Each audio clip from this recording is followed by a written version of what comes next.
my show.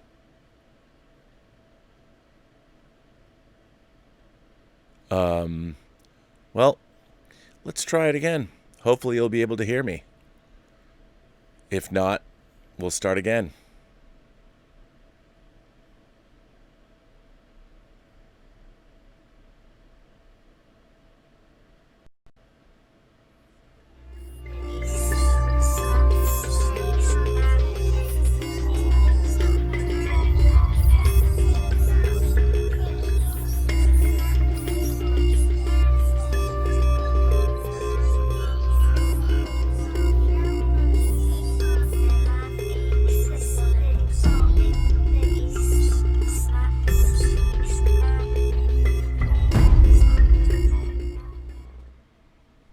Welcome, one and all, it is I, your Semolina of Cinnamon, your Vicar of Very Silly Attitudes, the Counselor of Cheerleaders, a masturbator in fun underwear, and of course, your extraterrestrial Captain Kangaroo. All kidding aside, I have a letter I'd like to read from a longtime viewer.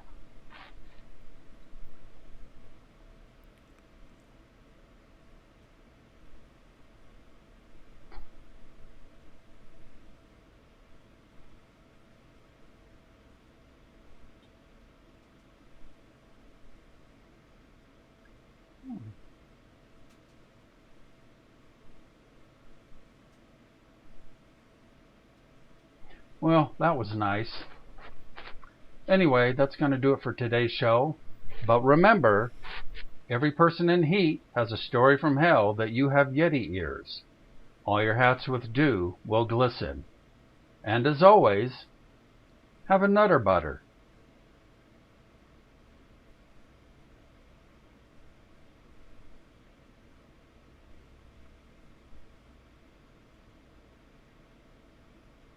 All right, here we are at the drive-in. Here are the boys at the drive-in. Notice that they're in their Starfleet uniform, because on the screen tonight will be, what's the movie tonight, Braxton? God! Yeah, we're going to see that tonight. It's going to be great, isn't it? Yeah. Yeah. Are you looking forward to seeing it, Henny? Are you looking forward to seeing it? All right. Hey, little Trekkie. Say live long and prosper. Live long and prosper? Live long and prosper. All right. I wonder... Oh, it's good. I guess my voice is here now. Fine.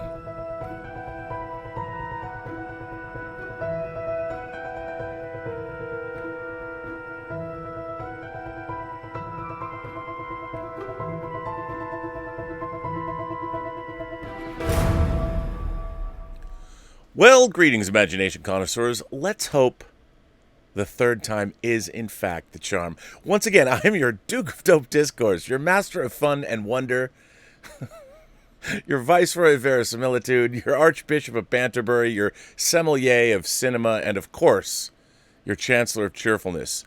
Your existential Mr. Rogers, that's right, Robert Meyer Burnett, coming at you with Robservations, episode number 477. Robcasting you imagination connoisseurs, you members of this, the Post-Geek Singularity. I want to thank BL Alley for sending in another episode of his ongoing series. I guess it's a parody of this show. And a parody, is that the sincerest form of flattery? I know its imitation might be, but I think parody is even better because there's more creativity involved. So thank you, BL and Calvin and Braxton Bowles, from sending me that video from the drive-in, which was very cool. And I encourage everybody to send me videos of your local theaters. And if you're going to the drive-in, show us the drive-in. That looked like a very rural drive-in. What a cool place to have a drive-in. Clearly you guys got there early, but thanks for sending that in. I would love to have seen Star Trek II: The Wrath of Khan in a drive-in. How exciting would that be? I hope you can hear me. It looks like both channels are working, but who knows? Craziness is happening. Craziness. Anyway, a lot of interesting things have been happening. Of course, we know that Tenet is now supposedly coming out September 3rd. Who knows? But I did want to read an article that was in Variety today about the movie theater situation before we get into the major topic at hand, which is a little worrisome, to be honest. So this dropped on Variety today. It's by Brett Lang, Rebecca Rubin, and Gene Mattis. After movie theaters' summer revival plans fizzle, Hollywood asks, what now? Showplace Cinemas in Evansville, Indiana, opened its doors for the first time in 2 months on June 14th. But just 2 weeks later, the movie theater was forced to turn off its marquee again. It wasn't the government that shut the business down. It was the law of supply and demand. We weren't making any money, says Mick Steiler, president of the company. The state limited theaters to 50% capacity. Yet even with a steep discount, ticket sales didn't come close to filling those socially distanced venues. Sealer found he was losing more money with the theater open than with it closed. I thought we'd do twice as much as what we did, he says. Who knows how long it's going to take for the public to feel okay to go out. They're not ready yet. I think maybe September or October. Steeler isn't alone. Panic is setting in across the exhibition industry as coronavirus cases surge around the country. Each day that passes bringing with it news of fresh centers of infection from the deep south to the west coast seems to diminish hopes of a grand national return to moviegoing. Now the unthinkable appears to be happening. Theaters could remain essentially dark through most of 2020, a scenario that has grown more likely as one tentpole picture after another has shifted into 2021 or beyond. Now, people are saying, movies are coming back. They're trying to push Tenet out. It's opening internationally. Who knows what's going to happen here? I mean, they want to have the Major League Baseball start, and of course, they find out half a team gets infected. So we clearly are not, I don't think, that the United States is in a position right now to open, which bums me out because, as you all know, I do, in fact, want to see Tenet very, very badly. But, we're still arguing. There's videos about people think wearing a mask is a plot. We've got Trump trying to discredit Dr. Fauci, one of the nation's leading infectious disease experts. We're not setting a good example for anybody right now, and it bothers me because I really want to see Tenet. But this is a real problem. As much as the studios need movies out, people want to go see movies. This is an interesting case study in the sense that they were going to open their theater and nobody went. When we can go out again, movies, theaters, and moviegoers will reunite as a classic experience, said Greg Foster, a consultant for Apple and CJ Entertainment. But for now, goodwill and hopefulness are not enough. Christopher Nolan's Tenet and Disney's Mulan, previously scheduled to debut in August, were intended to kick things off, but both films have seen their openings delayed several times. The Nolan film is forging ahead with its release, looking in particular to international markets that have been able to curb the spread of coronavirus. Tenet will begin its staggered rollout in 70 overseas territories on August 26th, followed by select cities in the U.S. on Labor Day weekend. It's unclear how willing audiences will be to leave their homes during the health scare, but if Tenet proves successful, I think if anyone's going to roll out for a movie, they'll roll out for Tenet, I think. It will be a boon for foreign exhibitors who haven't had much new product to show as they've started to restart their business. They're ready for business, but they need Hollywood product to survive, says Chris Aronson, domestic distribution chief of Paramount Pictures. Theater owners across the globe are hoping other major studios will follow suit. Part of the problem, however, is that studios are loath to release these hugely expensive films when public health officials in major markets such as New York and California won't allow cinemas to reopen. Again, I've said this before on the show many times, they can't. When you have a movie that costs $200 million that you've made with borrowed money, which all the studios do is they borrow money, you have to have enough theaters that are open worldwide to be able to hopefully not just break even, but make a profit.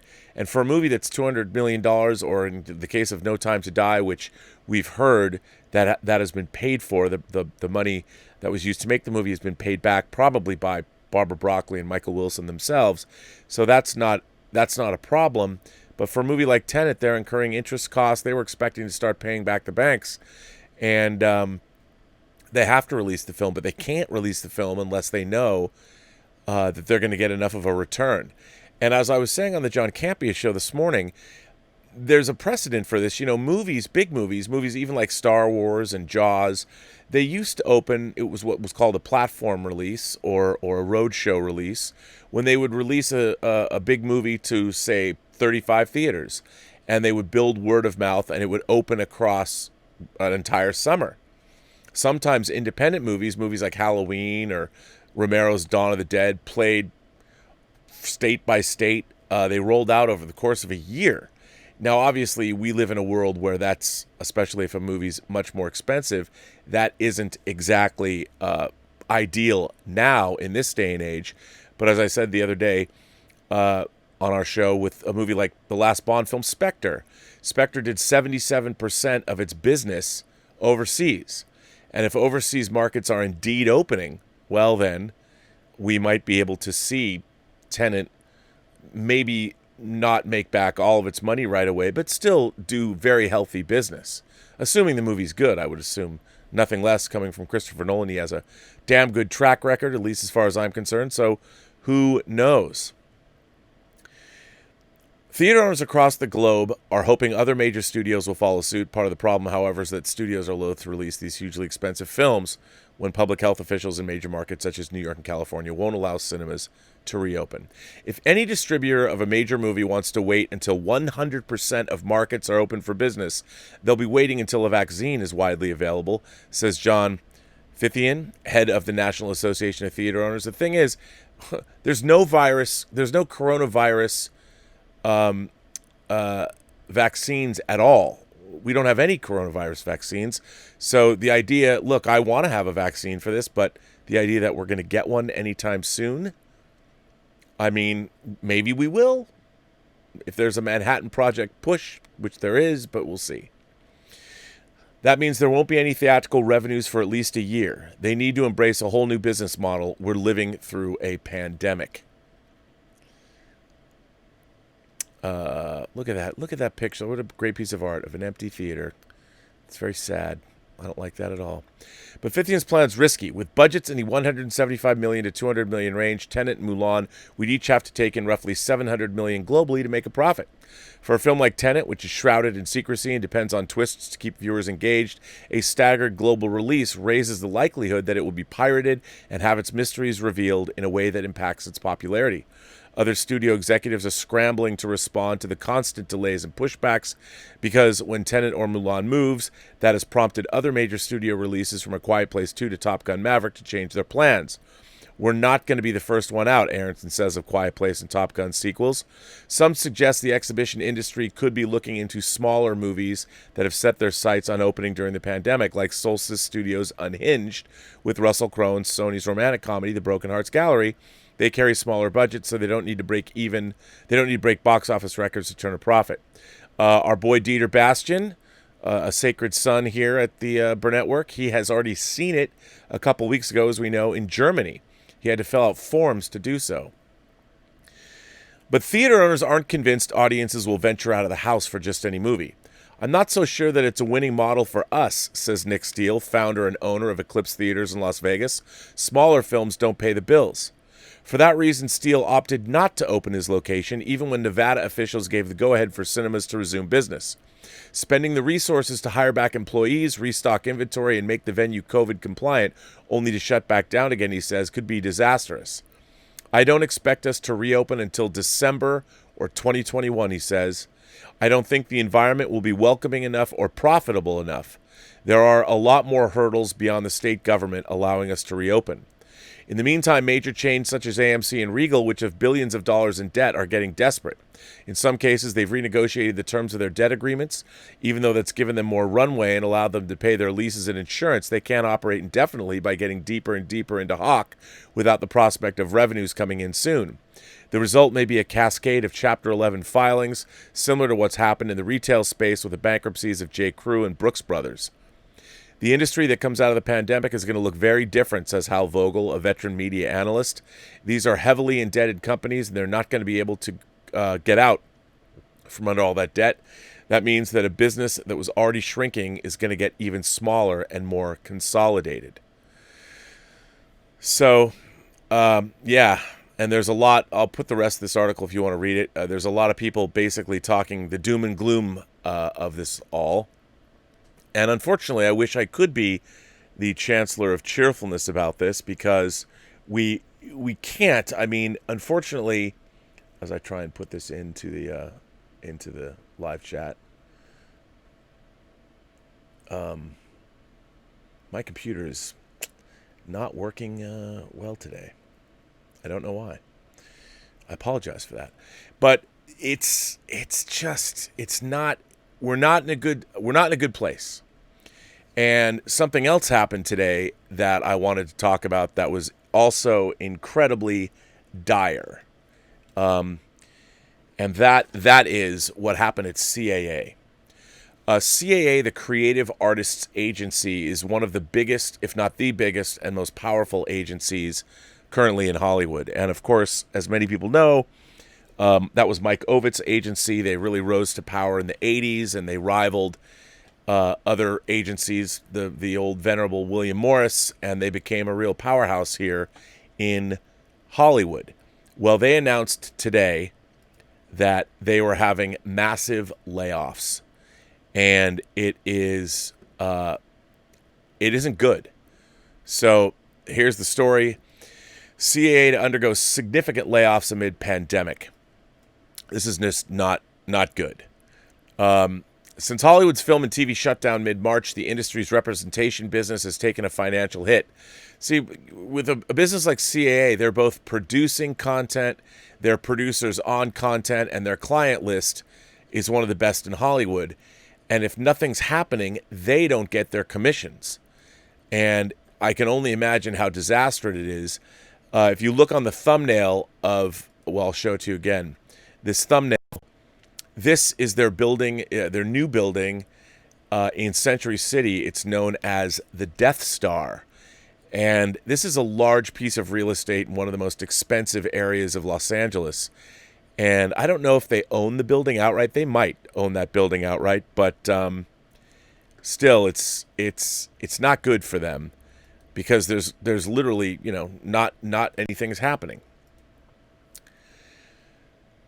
So on Tuesday, today, CAA became the latest major agency to disclose plans for layoffs and furloughs amid the novel coronavirus pandemic. Effective this week, approximately 90 agents and executives from departments across the agency will be leaving. In addition, we are furloughing approximately 275 assistants and other staff. The company will continue to fully pay the health plan premiums for those being furloughed, a CAA spokesman said. Among the agents and executives impacted, employees in cross-driven functions like finance and information technology departments were also affected. Impacted CAA employees will be compensated and will receive benefits through September 30th. For furloughed employees, the agency will pay for health plan premiums during the time of the furlough. The cuts are notable in that CAA, which has about 2,100 total staffers, had been the last of the major talent agencies to undergo a significant round of layoffs. In April, the company said that it would be implementing proportionate company-wide pay cuts in order to stave off furloughs, with co-chairman Richard Lovett, Brian Lord, and Kevin Huvain pledging to forego salaries for the rest of 2020. On May 4th, S&P Global lowered CAA's credit rating from B+ to B amid the pandemic, while the financial services firm noted that CAA will maintain sufficient liquidity to service all of its debt obligations. Its forecast also noted that the agency's represented talent are being directly affected by these disruptions because they are not receiving compensation. So that's another thing. I mean, agents are the ones that are in charge of getting people's money in, their client base. When they get rid of 90 agents, what happens to the clients of the company? So it has a ripple effect outward for everyone. Now, before anyone accuses me of being like, well, Rob, there's 50 million Americans out of work. I do know that. It's just that, my business is the entertainment business, and I try and keep a watchful eye over these things. And, of course, my work, I've been lucky to continue work on a number of projects, but it's terrible out there. And when this happens, the road to recovery becomes ever greater in Hollywood, and it isn't good. Many Hollywood studios and companies have undergone layoffs and pay cuts amid the halt of filming. In May, William Morris Endeavor said it would lay off and furlough 20% of its workforce, and its parent company Endeavor, which has a workforce of 7,500 staffers, let go 83 staffers at its Beverly Hills location alone. After implementing pay cuts, UTA also began furloughing employees in May, with the agency temporarily laying off 171 staffers in Beverly Hills, per a disclosure with the California Employment Development Department. We had hoped the salary reductions we all took would be sufficient, but at this point, we must take this additional step, UTA's CEO Jeremy Zimmer wrote in a May 4th memo. The Century City-based ICM Partners, which employs more than 500 staffers, said on June 16th it would lay off 40 support staffers in a reorganization that would aim to raise assistant pay. And the APA talent agency on June 30th said that it was implementing an unspecified number of furloughs as well as pay cuts to its workforce of 300 staffers. Earlier in the pandemic in March, Paradigm said that it was implementing pay cuts and furloughs for its 600-plus employees, and the agency later disclosing to the state of California it temporarily laid off 130 staffers. So this is not good, obviously not good news at all for anyone, which is, it's unfortunate, and I feel my heart goes out to anybody who lost their jobs at CAA today. I actually worked at CAA back in the 90s. I worked at both CAA and William Morris for a while as a reader. I was a staff reader. Well, I guess I was a freelance reader for CAA. But, you don't want to see anybody lose their jobs. But it's indicative of, the motion picture industry, while I can be excited about seeing on July 31st, in just a mere few days, season 2 of The Umbrella Academy, and we hear about productions coming back. The entertainment business is really in a world of hurt. And I understand some people out there is like, well, it serves you Hollywood elites. Right. Well, I would say that I've never understood the term Hollywood elite, considering most of the people I've known and worked with came from other places. Very few people I've met actually came from Hollywood. They came from all over the country, indeed all over the world, to work in Hollywood and create media and hopefully create great stuff. But it's frustrating to see this happening to the industry, and I wonder. I mean, aside from talking on YouTube, which isn't such a bad thing, it's fun to do. I mean, as I said, Elizabeth and I are going to start a new show that I'm actually really excited about. I think you guys are going to be excited about it too when we finally announce what it is. But it's just disheartening, because who knows when production's going to go back into full swing, when you can even go pitch a project. It's tough. So I get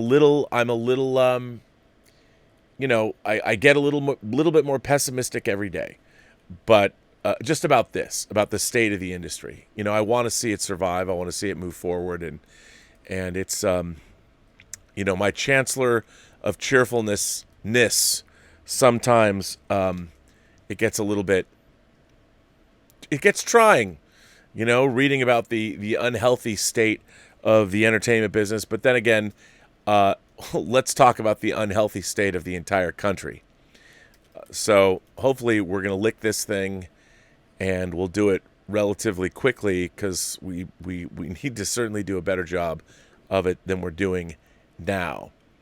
But I was a little disheartened to read that about CAA today, because they're the last of the big agencies. They were holding out, and I was kind of hoping that they would continue to hold out. So it's unfortunate to hear that isn't the case. So for everyone that lost their jobs today at CAA, and those people that are furloughed, my heart goes out to you. It sincerely, it really does.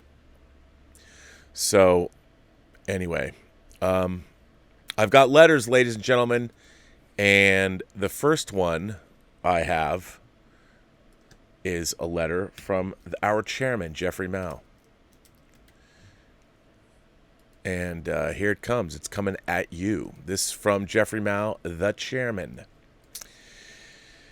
Hey, Rob and Robservers. Just a quick letter today, kind of a two-parter. The first part will be about an interesting thing that I noticed with the Way of the Dragon from Criterion's recently released Bruce Lee, His Greatest Hits Collection.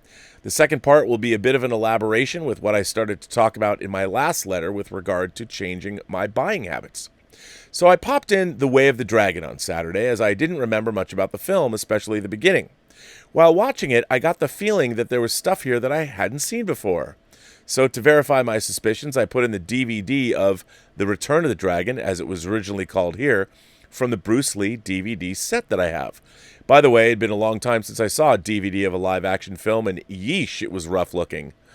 I was right. The version on the DVD cut out the scene in the Rome airport restaurant where Lee hilariously attempts to order something to eat.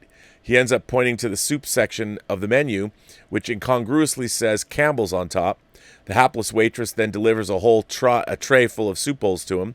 It also cut the scene after Lee and Nora Mao's character go sightseeing in Rome, and an Italian woman starts to flirt with Lee. She takes him back to her place and appears topless to him. In the DVD, it goes straight from the flirting scene to Lee returning back to Nora's apartment. The idea is that Lee's character is a bit of a country bumpkin. In the DVD, he's asked about Hong Kong by the people at the restaurant, who have apparently all been away from home for many years. Lee says he's from the country and rarely goes to the city. However, in the Criterion version, it says that he lives in the New Territories, which I can also hear from the Mandarin soundtrack. I guess at the time, whoever wrote the dubbing script probably figured that few people knew what the New Territories were, or that they were rural areas of Hong Kong. However, later on, as Hong Kong films became more popular, people must have started to know the geography. It's just another example of how you sometimes don't get the complete story when it comes to dubbed or subtitled foreign films, and you can get a completely different story from the original. So, on to a continuation of my thoughts on approaching my physical media purchases. Recently, Severin Films had a long server outage that coincided with their mid-year sale. Now they're back up and they have a number of titles available for pre-order. One of them being the Jess Franco-directed, Lena Romay starring Shining Sex, which is a follow-up to the Jess Lena title they had released previously, Night of Open Sex. Okay, we get the idea here about the sex thing. So normally when I see anything new from Uncle Jess, I say, oh, hell yes. However, as I previously written about Lena, I'm kind of bored with her because she's honestly not the prettiest of his harem, but for sure the raunchiest. However, after watching a couple of films of hers and Jess's on Prime, I have to say that I think I've seen all of her, if you know what I'm saying. Or almost all, and I'm not sure that I would spend $24 just to see even more. Now, maybe before I would have seen that, they also have a spend $80 to get free shipping deal, and I might cobble together a list, but I end up being disappointed by most of them. Although Gwendolyn, I assume that means The Perils of Gwendolyn in the Land of the Yik Yak, is one I'd like to get sometime, but I think I'm going to hold off, or at least wait until a good price drop on Amazon.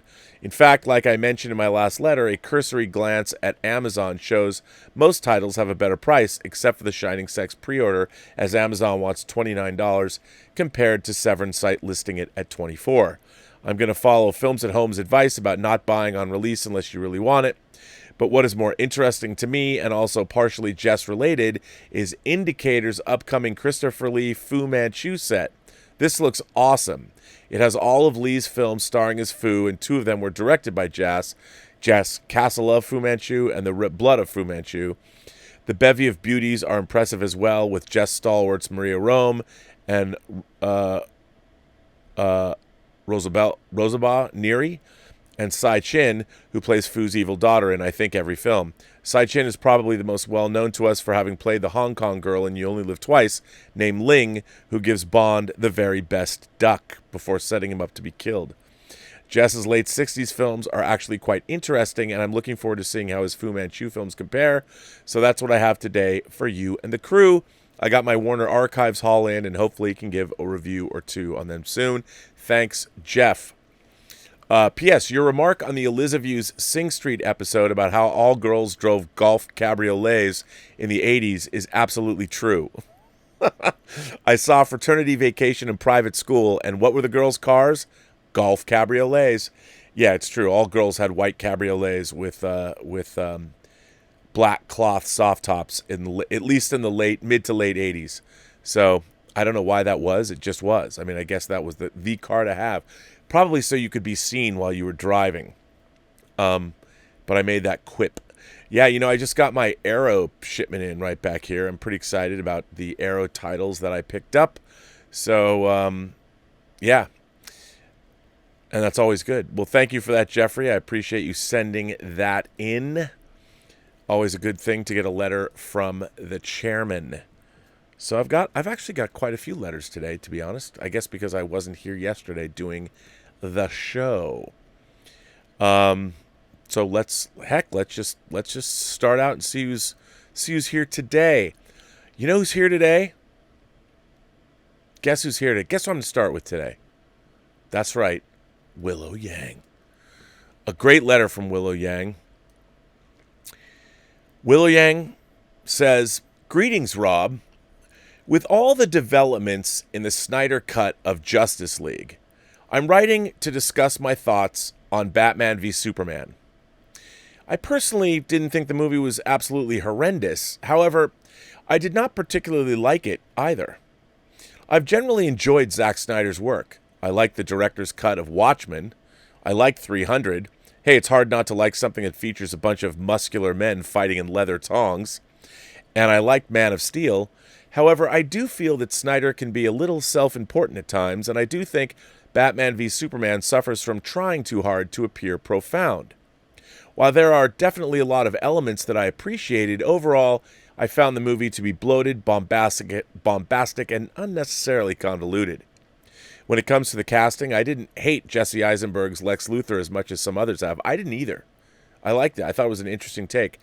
I appreciated what they were going for with a modern interpretation of Lex as a Silicon Valley megalomaniac. Unfortunately, I didn't think it was executed very well. Lex was just too over the top and goofy and felt too much like a discount Heath Ledger Joker or the Riddler. Fortunately, however, most of the other main characters were good. I absolutely loved Ben Affleck's rendition of a seasoned, grizzled, world-weary Batman. While I didn't think that Affleck is a better actor than Christian Bale, I enjoyed his take on the character more than Bale's, and I thought Batman's action sequences, in particularly the warehouse scene, were rad." Kudos to you for using the word rad, Willow. "And even though I do feel that she was somewhat shoehorned into the film, I really enjoyed Gal Gadot's debut as Wonder Woman. You've waxed rhapsodic about the opening sequence of Batman v Superman, and I agree for the most part that it was a great scene. People have complained about the destruction of Metropolis in Man of Steel, and I think that Snyder and the writers made an effort to address the controversy by showing the incident from Batman's perspective. The movie provided a realistic depiction of what having a battle between two beings with godlike powers would be like. Just the sheer horror of being a person on the ground below. Look, I couldn't agree with you more about that assessment. I love the scene of Bruce Wayne charging right into the midst of the calamity whilst everyone was running in the opposite direction, and I thought the opening sequence did an excellent job of setting up his motives for wanting to take down Superman. What did ruin the opening a bit for me, however, were the scenes in Wayne Tower, with Jack apparently staying inside the building and doing nothing even after Bruce told him to evacuate. It'd have been okay if Jack was trapped by debris or chose to stay behind to ensure all of the other employees were able to get out first. The way it was depicted in the movie, however, he just looked like a moron. And of course, there's the most controversial and often mocked scene in the movie, the so-called Martha scene. The lead up to the moment, the actual fight itself, was pretty cool. Again, for all of his shortcomings, Snyder is a very stylistic director who can create stunning action sequences. Depicting the two titans of DC going at each other mano-a-mano for the first time on the big screen is no easy task, and I feel that Snyder has done a commendable job. Additionally, I really appreciated the movie was audacious enough to give us a definitive winner, rather than copping out with a draw with a shot grafted right from the pages of The Dark Knight Returns of Batman standing over Superman with his boot on his neck. Unfortunately, all the good in the fight sequence appears to have been undermined by what follows next, the infamous Martha scene. I will start by defending the scene just a bit. Batman's messed up as anyone would be if they saw their parents getting gunned down in front of them as a child, and I can completely buy Martha being a trigger for him. As a bit of an aside, I've always found it a little funny that the two titans of DC both had mothers named Martha, and I'm glad to see that I'm not the only person who felt that way. And I also don't believe Batman changed his mind about Superman solely because their mothers have the same name. To me, the word was just enough to give him pause. It served as the catalyst to have Batman question his initial perceptions of Superman to finally listen to his side of the story. Having said all that, I still dislike the scene because I felt that the line, "You're letting him kill Martha," was extremely forced. Unless both of you are acquainted with someone, you wouldn't refer to them by their first name because the person whom you're talking to isn't going to understand you. You'd more likely say something along the lines of, "Lex has taken my mother hostage." The line didn't sound natural. It felt like the writers were trying to make the connection between the two. Moreover, I thought that Batman's subsequent turn was very rushed. What I feel is lacking is an ideological discussion between the two heroes, a scene like the conversation that Daredevil and Punisher had on the rooftop in the next Netflix series. Boy, Willow, that is bang on. Bang on. The movie devoted so much time to other things, to depicting the world's reaction to Superman, to introducing all of the Justice League members, to hinting at an Injustice Flashpoint storyline, but has neglected to develop the relationship between the two main characters. In conclusion, I think that is a fantastic, great summation of what is most lacking in Batman v Superman: Dawn of Justice. So kudos to you, my dear. And I say my dear as a colleague, not as any.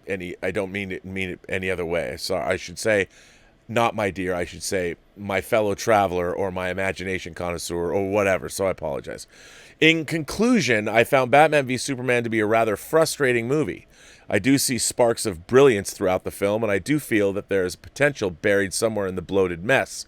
I've watched both the theatrical cut and the Ultimate Edition, and while I do very much appreciate the brief scene of naked Batfleck in the shower with his bare ass in full glory, the added scenes of Clark investigating Batman in the Ultimate Edition, it still fails to properly flesh out the character's ideological conflict with the Caped Crusader. He still, in the scene where he interrupted Batman's car chase, utters just one line and flies off. Moreover, Lex Luthor, the Martha scene, the unnecessarily convoluted story, and superfluous subplots are still very much present in the Ultimate Edition. Sometimes keeping it simple is better, and I personally feel that Batman v Superman would have been better if it had actually focused on the story of Superman versus Batman instead of Batman versus Superman versus Lex Luthor versus Doomsday versus the government versus humanity's opinion on Superman versus the studios rushing to set up a Justice League. Best regards, Willow. Well, Willow, once again, a terrific letter, and I agree with you 100%. You really summed up what's wrong with the film. And as I said, I enjoy I like the feel of the movies, but everything you said is absolutely correct. I mean, what you really wanted was a movie with an ideological core at its center, with two men. You wanted to find out what the dawn of justice actually meant. And I thought that the dawn of justice from the title would have been something that the two of them would have forged together after overcoming their differences. And we don't get that. And I think that's the film's biggest shortcoming. But what a great letter. Thank you for that.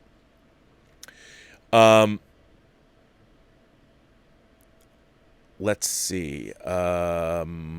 This one comes from James M. James M. sends this in. Rob. Oh, he asked me to read it. I did read it off the show. That's why I know I've read it. So, hello. James M. says, hello. My family recently got the movie 1917. An enjoyable movie, although not the most historically accurate. Anyway, one of the promos that played before the DVD went on the menu was for the movie The Current War, starring Benedict Cumberbatch, Michael Shannon, and Tom Holland. The trailer got me interested, so I looked it up, and because of the reviews that I read, that I write to you today. The reviews of The Current War were mixed. Some said it was most insightful and they didn't know about the history and how cool it was. The other reviews said that the writers did zero research on Thomas Edison and the other people and events that took place in the movie. Now, I know that some stories needs to be changed a little to make a movie interesting. Like 1917 taking a number of aspects from across all of World War I to tell an interesting story. Where even though there's no evidence that the exact battle and mission in 1917 happened, there is evidence that some of the kinds of things represented in the movie did happen during World War I, like sending a messenger because the telegraph phone lines were cut, the Germans strategically retreating and setting traps in the trenches before retreating. However, I have not seen The Current War, but given the reviews, aside from the names of the people and locations, it is among the most inaccurate stories loosely based on events during Thomas Edison's life. Sadly, we live in a world where no matter what you turn on, TV, radio, or social media, the station app tells you that blank station app only shares fake news. It happens on every station, and it seems that everyone wants to erase or sugarcoat some part of history. preventing people from the truth that we can all learn from, be ashamed of, and move past, stopping us from understanding why that thing was wrong and why we should not repeat it. Like, say, Marxism? History should be facts, that no matter how much it offends anyone that it happened, so that we will know what happened, where it happened, why it happened, and the way it did, and most importantly, how it happened. I know people say that there are two sides to a coin, but I say there are three: heads, tails, and the side with all the ridges, also called the rim of the coin. So my question is, how important is it that a movie try and be accurate, and or how important is it that a movie be clear how much of it is only based on events that have happened and how much is made up for entertainment? Please forgive me if the question has already been answered, for I've not been able to catch many of your shows lately. Well, James, I think this is a great letter, and there's no reason for me not to read it in its entirety. Look, whenever you're dramatizing anything, whenever I see a movie that's based on a true story, I think I go into it with the understanding, first of all, you're watching, if you're watching a real event take place, you're not watching it in real time. You're watching an event that's been crafted into a 2-hour or 2.5-hour or 3-hour, depending on the movie, narrative. So I think it's a good bet to always look at the dramatization of a true story as more of a Cliff's Notes overview of that story, and you should always expect that there's a lot more to the story than you're seeing in that movie. Always. You should always expect that. Now, there are movies that I think skew closer to the truth than others, but I think you should always take it with a grain of salt, because movies are movies. You know, movies are entertainment, and they I think that I think it's just understood, because remember, a writer or an author or the filmmakers are crafting the story the way they want to tell it. You know, they weren't there, so there's no possible way. I mean, think about this: the camera angles are certainly telling you a story. The actual angles themselves and the way people exist in rooms, none of that happened. None of it happened the way it was portrayed. None of it. Because it can't. Because there's no record of where people were standing. So literally everything about a movie is suspect. So you should never believe anything or take it at whole cloth. If nothing else, I think the one thing about any story that's being told, even if it's based on a true story, it's just based on a true story, and you have to understand that what you're seeing is a dramatization of those events, and things have to be by definition changed around, because a story, especially the structure of a movie, is different than real life, and of course you're never going to deal with everything the way it actually happened. Because that would be boring too, if you showed imagine watching characters walking to and from every place they needed to go. And by the way, in a movie like 1917, there are always going to be elements in it that you don't need, that get cut out. So I think that's always a good way to think about those stories. At least that's kind of the way I approach it all. Josh Crichton is here. Josh Crichton writes a letter and says, this is okay. Dear Rob, since Tuesday morning, I've been really interested in a written piece of work during the 1960s by American radio host Paul Harvey called If I Were the Devil. What I find the most interesting thing about it sounds like the times we're living through in America. I actually went back and read this. It's really good. And I'm going to put it in the chat, and I will let you guys read it and make up your own mind. I'm a fan of Paul Harvey. If you haven't ever heard him or read his stuff, this is quite good. And here we go. So I wholeheartedly recommend this. I want to thank you, Josh, for sending that in. Now, I'm not saying you're going to necessarily agree with it, but it's certainly interesting. And the fact that it came out of the 1960s is interesting.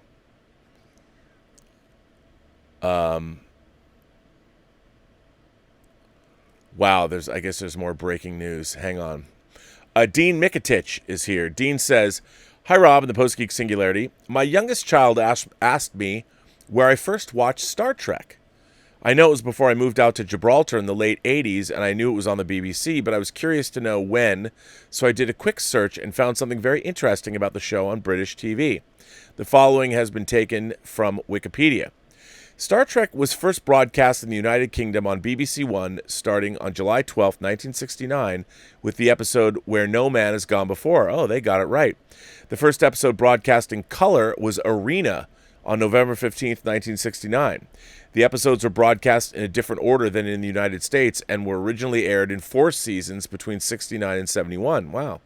The BBC edited the episodes for broadcast by showing the title sequence first, then the teaser segment that aired before the titles in the United States, and then the rest of the episode. These edited episodes aired until the 1990s, after which the BBC was supplied with NTSC videotape transfers of the first season instead of new film prints, resulting in a substandard picture and with edits originally made for syndication in the United States. Yeesh. Viewer complaints led to the BBC obtaining film prints for the subsequent 2 seasons. I find it very curious that the BBC had edited the episodes to show the titles before the teaser segments, and I have no memory of seeing it like this. If anyone knows why the BBC did this, I would love to know why. As for the failed original Star Trek pilot, I do remember when I saw this. This was while I was living in Gibraltar and being reintroduced to TOS on Sky. I'd already seen all the films up to the voyage home on Sky Movies or on VHS. The Cage first aired in the UK on Sky One in 1990, a full 2 years after the US airing. Rob, like you, I think The Cage should not be watched as an introduction to Star Trek. It should not be. But I may differ from you on when and how it is seen. I think you should watch all of TOS as it was meant to be seen and follow it up with the movies. By this point, the person being introduced to Trek should have a good understanding of Spock's character. I would then introduce them to The Cage and tell them this was a failed pilot for the show, and Spock was not yet fully developed when they filmed it, and it was changed for the actual show. As the events in this episode are canon due to the Menagerie Parts 1 and 2, and Gene Roddenberry saying that they are, I would tell this person introduced that the things that contradict what was said and shown in TOS should be viewed as they were seen in TOS. I agree. So when Spock shows emotion, imagine that he is not, and he is just like he is on TOS. That's what I do. I would then give them the example of when Spock beams down to the planet and comes across the plant making noise. Here he is showing emotion, but imagine that he is not, but he's fascinated by the plant. I couldn't agree with you more. And when I heard Michael Chabon talk about how when Spock smiled in The Cage, I've always been fascinated by that smile, so I'm gonna build a whole short treks around it and give him dyslexia and problems and all that. Flies in the face of Spock's character as defined by the original series and the movies. And I don't understand it. I didn't understand it when he said it. I'm like, that's stupid. It just, look, if you watch the Star Trek, the original series, the United Federation of Planets is not mentioned right away. The only thing you hear about is the United Earth Space Probe Agency, but you just assume that the Federation is there. It's just they hadn't mentioned it before. Just like we don't mention everything we know about the world we live in every single day.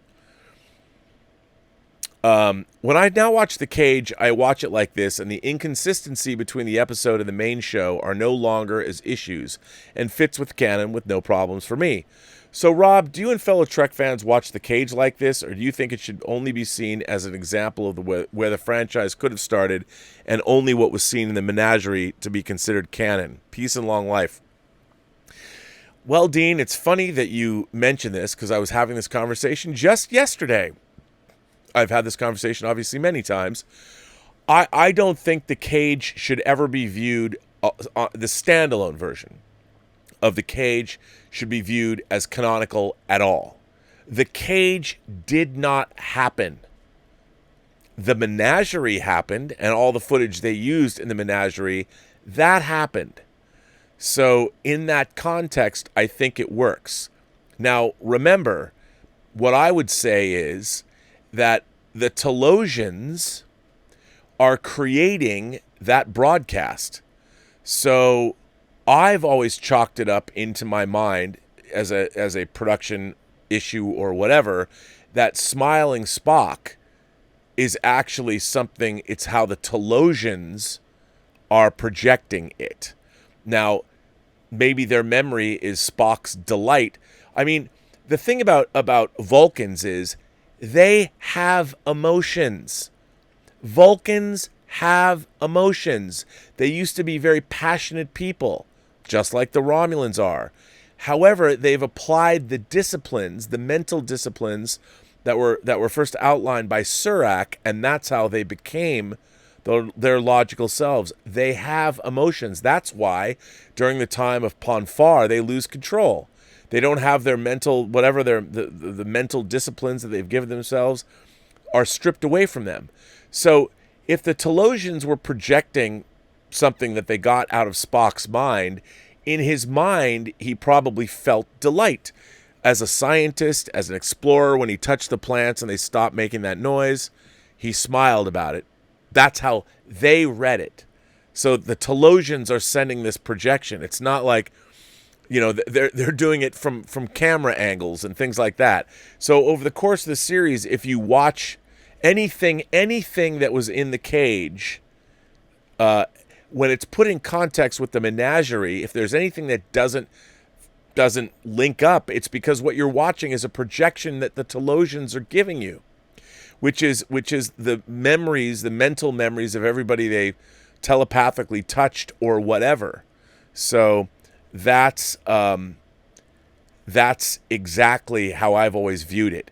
Now, if you're watching The Cage as a standalone thing, you're seeing exactly what happened. But in the context of the menagerie, you are seeing a projection that's coming from the Telosians, and that is their mental recollections of everything they took 11 years ago from everybody that was involved. So any mistakes you can chalk up to being coming from the Telosians. At least that's how I've always thought about it. That's why I don't think watching The Cage as something as canonical makes any sense, because it doesn't. Raymond Starkey writes in. Raymond Starkey says, who wrote in a couple days ago, please feel free to use this message or not. Greetings from the UK. Sorry about the miss on Robin Hood. I did leave an apology for the community as soon as I realized that I had a great day chatting with Dr. T. Even though I've been around a while, I didn't get involved as I'm dyslexic. Say I can't even spell the word anyway. I love the show and the community. I will try and be more active. And one more thing. Keep it coming, Rob. Well, Raymond, you're welcome here. Dyslexic or not, you don't have to apologize for bad letter writing skills or whatever. I appreciate the sentiment. I try and do whatever I can if letters are misspelled when I read them or whatever to try and smooth that over, but you're a valued member of the community, so there's no need to apologize. Omar95 is here. Actually, he's Omar94. I don't know why I said 95. Hi, Rob. I wanted to give everyone recommendations for screenplays to read, so here goes. My first recommendation is the original Nice Guys script by Shane Black and Anthony Bagarozzi, dated April 14th, 2003. It's decent, but the final film was much better. The first 50 or so pages are almost exactly as the same in the final film, but after that it has major differences, with several scenes and dialogue being exactly like the final film. The main difference with the script and the final film is the script took place in the modern day instead of the 70s, and also this script deals with an election conspiracy instead of the porn industry. My second recommendation is an earlier draft of The Long Kiss Goodnight by Shane Black, dated February 14th, 1995. It's decent, but better than the final film, which I thought was average. The script is almost exactly like the film with some differences. The main differences are some new scenes, like the one where Samantha kills a man in a diner with a sniper from a distance, and Brian Cox's character being introduced through a car chase. Mitch and Samantha have bigger backstories, and Mitch dies at the end. I do really want to read the first original script from '94 and see if it was better and worth the $4 million. My third recommendation is the script for Batman Mask of the Phantasm, dated December 21st, 1992 by Alan Burnett, Paul Dini, Martin Pascoe, and Michael Reeves. It's really good and very much like the final film. The big differences are the action scenes being extended or done differently, lines of dialogue being extended, and one deleted flashback scene involving the Joker. My fourth and final recommendation is an unused Hulk script by John Turman, dated June 14th, 1994. Outside of the Hulk, it also had Rick Jones, Betty Ross, General Ross, Major Talbot, Doc Samson, and The Leader. Overall, the script was okay. Turman apparently wrote 10 drafts, but I don't know what the others look like, as this was the first draft. The highlight of the script are Rick Jones being the best character, excuse me, Doc Samson transforms into his buff appearance, but only at the end, and doesn't do much in the story. The leader is never called the leader and is called Edward Leader instead of Samuel Stearns. Those are my recommendations for screenplays to read: the original Nice Guys script, an earlier draft of The Long Kiss Goodnight, the script for Batman Mask of the Phantasm, and John Turman's unused first draft of The Hulk. They're all available on Google to read. Thanks, and live long and prosper. Well, thank you, Omar. I believe there's another one from you. There is. Actually, there's a couple more. Rob, comedy is very subjective, as we all laugh at different things. So what I'm about to say will be a big surprise to some people. Seinfeld is considered a classic and beloved show. Unfortunately, I do not think it's very funny. The main reason I think that comes from Jerry Seinfeld. I know he's considered an icon in comedy, but I've never found him to be funny, whether it's on his show or when he does stand-up. I know, a lot of people think what I just said is blasphemous, but that's how I feel. Thanks, and live long and prosper. I love when you send me 2 letters a day. One goes from screenplays to Jerry Seinfeld. It's fantastic. I love it. Emma Bannon is here. Hello, Emma. How are you? Emma says, "Hi, Rob. I was watching the extras on my..." Ooh, this is a good question. "I was watching the extras on my James Bond 50th anniversary Blu-ray set, and there was a small piece on the Lowry restoration of the Bond films. In it, they mentioned that every movie was mastered in 4K UHD. So, my question is, how come there's been no 4K release of any Bond movies apart from the Daniel Craig entries? Do you think that we will see these one day, maybe as a 60th anniversary 4K set? Or do you think that we'll never see them in physical media? Seems like a wasted opportunity if we don't." Well, Emma, that's a very good question. Here's the thing. Lowry did the Bond transfers a while ago. And I wouldn't be surprised if Sony had gone in and maybe remastered the Daniel Craig films, because they were a part of those releases. Up until then, it was a different situation. The release partners were different. So it might be that they've gone in and they've done new 4K. I would assume they've done new 4K transfers. And the Lowry transfers, weren't they done in like 2012 or even earlier than that? So transfer technology is increased by leaps and bounds. So I think you might be right. I mean, I've always often thought that with No Time to Die, this might be the end of the Broccoli reign, with Barbara Broccoli and Michael Wilson being the last vestiges of Cubby Broccoli, that they would leave. Like after, why continue on and aggravate yourself making these movies? It's a pain in the ass. I know they like doing it, but I think Michael Wilson's 80 now. And I don't know how old Barbara Broccoli is, but it's like, enough already. You could sell the Bond franchise for a tidy sum. And I mean, they've already got more money than God. So I don't know. But either way, I think the early Bond films, everything will be retransferred. I mean, Lowry I thought they did a great job. But again, transfer technology has just changed so much in the intervening years. But it's a really good question.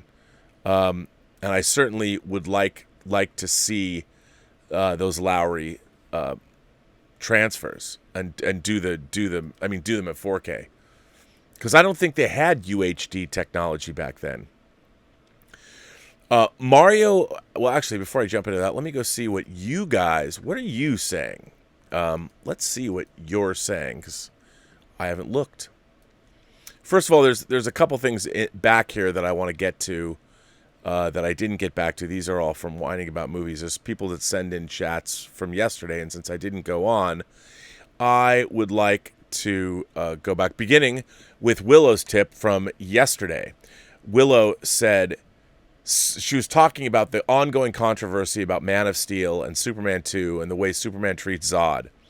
Willow sends in a tip and says, "Superman was aiding a waitress who got groped and harassed by the trucker in Man of Steel. I personally feel that both the truckers," meaning the trucker in Superman 2, Richard Lester / Richard Donner's Superman 2, "I personally feel both truckers had it coming, laugh out loud. They needed to be taught a lesson in manners, or they'll continue on assaulting patrons and harassing women." Well, damn it, Willow, you're goddamn right about that. I totally agree with you. Because, oh, actually, you know what? Dan, I didn't even say, yeah, I didn't even go back to Dan. Dan V is here. Dan V says, don't worry, everyone. Superman and Batman v Superman blasted a terrorist through 2 walls to start it, and either and it either killed him or made him a quadriplegic. Snyder claims he lived, but if he did, he was not getting up anytime soon. That's more egregious than the diner. Well, yeah, you know, it's so funny. Everybody harps on, again, when it comes to the portrayal of Superman, the real world, if Superman was going to exist in the real world, Superman would kill so many people. Not on purpose. He wouldn't want to kill so many people. But in this day and age, there'd be so many things that he would do in the heat of battle that even if he wanted to have a measured response, like if he used his heat vision, more rubble might fall on somebody. I mean, you can't. This is what happens in the fog of war. And if Superman was fighting people, I don't think Superman would be thinking, if he's going to rescue somebody or fighting terrorists or whatever he's doing, I just don't think Superman's going to take the time. Let's say someone's going to set off a dirty bomb. I mean, what would be easiest for Superman would be to take people out with his heat vision. I don't, this idea that Superman has to abide by the rules of being Superman from like 1938, to me, it's always been so puritanical. I'm not saying he's gonna be Homelander like in The Boys, but Superman would have to take a very pragmatic approach to crime fighting with his strength. Kazam had tipped in $1 and said, what are your thoughts on Bloodshot, and what do you think of the future of the Valiant universe after it flopped? Here's my problem. You know, I understand why they made Bloodshot. They had Vin Diesel. The problem was that movie was so derivative of so many different things. The Valiant universe, I mean, Exo Manowar harks back to Iron Man. There's a lot in the Valiant universe. I just don't see it. It's a lot harder to make the Valiant universe happen than it is to make DC or Marvel happen, because everybody has those characters ingrained in them. They've been a part of pop culture for decades, whereas the Valiant heroes have not. They're pretty much relegated to people who love comic books. But it's interesting. I don't think there's much of a future for the Valiant universe. But you never know. I mean, if somebody did a cool Archer and Armstrong movie, would they want to spin off a universe from Archer and Armstrong? I don't know. They could. We could see. But there's some pretty cool Valiant characters. Again, don't put your universe before your story and your characters, and you've got to tell a story about really compelling characters that people haven't seen before. I think starting with Bloodshot was a mistake. I know they had Vin Diesel, so they're like, okay, let's do that. I get why they did it, but I think that character, it just came off as being too derivative, you know, of a million, and not just one thing, a million different things. A little bit of Universal Soldier, you know, a little bit of RoboCop, a little bit of so many different things. Damo Davies sends in a tip and says, greetings from the UK. Do you prefer the 1978 theatrical version of Superman or the 2000 extended cut DVD version with Superman running Lex Luthor's gauntlet of death and other changes? I prefer the extended version. Not the TV version, but the 2000 DVD version. I really do. I do. Adamo goes on to say, what do you think Richard Donner's best movie is? Scrooge, Superman, Lethal Weapon, The Omen, or The Goonies? You know the Goonies are good enough, as Cyndi Lauper would say. Well, as everyone who watches this channel knows, I cannot abide that film. I think, you know, there's a Donner film you did not list. I mean, I like Donner's movies. I think his movies are great to watch. They go down well. But he made a movie called Inside Moves that really affected me. It's little seen, but if you ever get a chance to see it, Inside Moves, check that out. That's one of my favorite Richard Donner movies. And now let me jump past and go back to where I was, which is here. Raymond Verrata sends in a tip and says, congrats to all the Emmy nominees. Mandalorian for Best Drama Series and Watchmen for Best Limited Series. I couldn't help but notice Watchmen had a longer season than The Mandalorian by one episode. Back in the day, a season lasts 26 episodes. It's true, but The Mandalorian's an ongoing series, whereas Watchmen ended. So most TV shows now are 9 or 10 episodes. They're not 13 or 24 like they used to be. Muggsykin sends in a super chat and says, no sound. Hopefully I fixed that. Rob Altus sends in a super chat and said, Rob, I found you through Nerdrotic. Oh, that's good. I'm a big Nerdrotic fan. I like Gary a lot. Enjoy your Robservations. I started watching The Prisoner. I can't believe I never watched it before. Well, for those of you who don't know, our new show, 6 of 1, I do with Az. And Az is a great YouTuber. We're going to be doing we did our introductory episode 2 weeks ago. We're going to do one every 2 weeks. We're doing our episode tomorrow about Arrival, the very first episode of The Prisoner. We'll do a deep dive into The Prisoner. And, so we're doing Arrival tomorrow at, I believe, 10 in the morning. Nay sent in a super chat and said, I like that The Mandalorian was nominated, but I think The Boys is way more deserving. Look, I will give you that. I think that The Boys was, for everything it was doing, I think it was a much, much better show than The Mandalorian. But, hey, The Mandalorian is great. It was fun. Nick Parrish sends in a tip 42 minutes ago. Rob, stop the presses. Breaking news once again from your boy Nick. Per Deadline, AMC and Universal strike an exclusive deal to cut the theatrical window to 17 days. Rob, I don't know what to make of this, but wow, 17 days. What do you make of this? Well, sir, let me, you know what? Hang on. Since this is decent breaking news, let me go to Deadline and read this now because this is pretty significant and see what the details are. Oliver Stone. I got to get his book. Lionsgate. Millie Bobby Brown. Wow.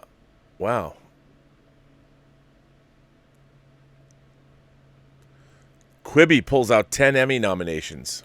Well, there you go. There you go, Quibi. I don't see this story here. Oh, no, here we go. All right, let's see what this story is. This is on Deadline, and Universal and AMC theaters will make peace. Will crunch theatrical window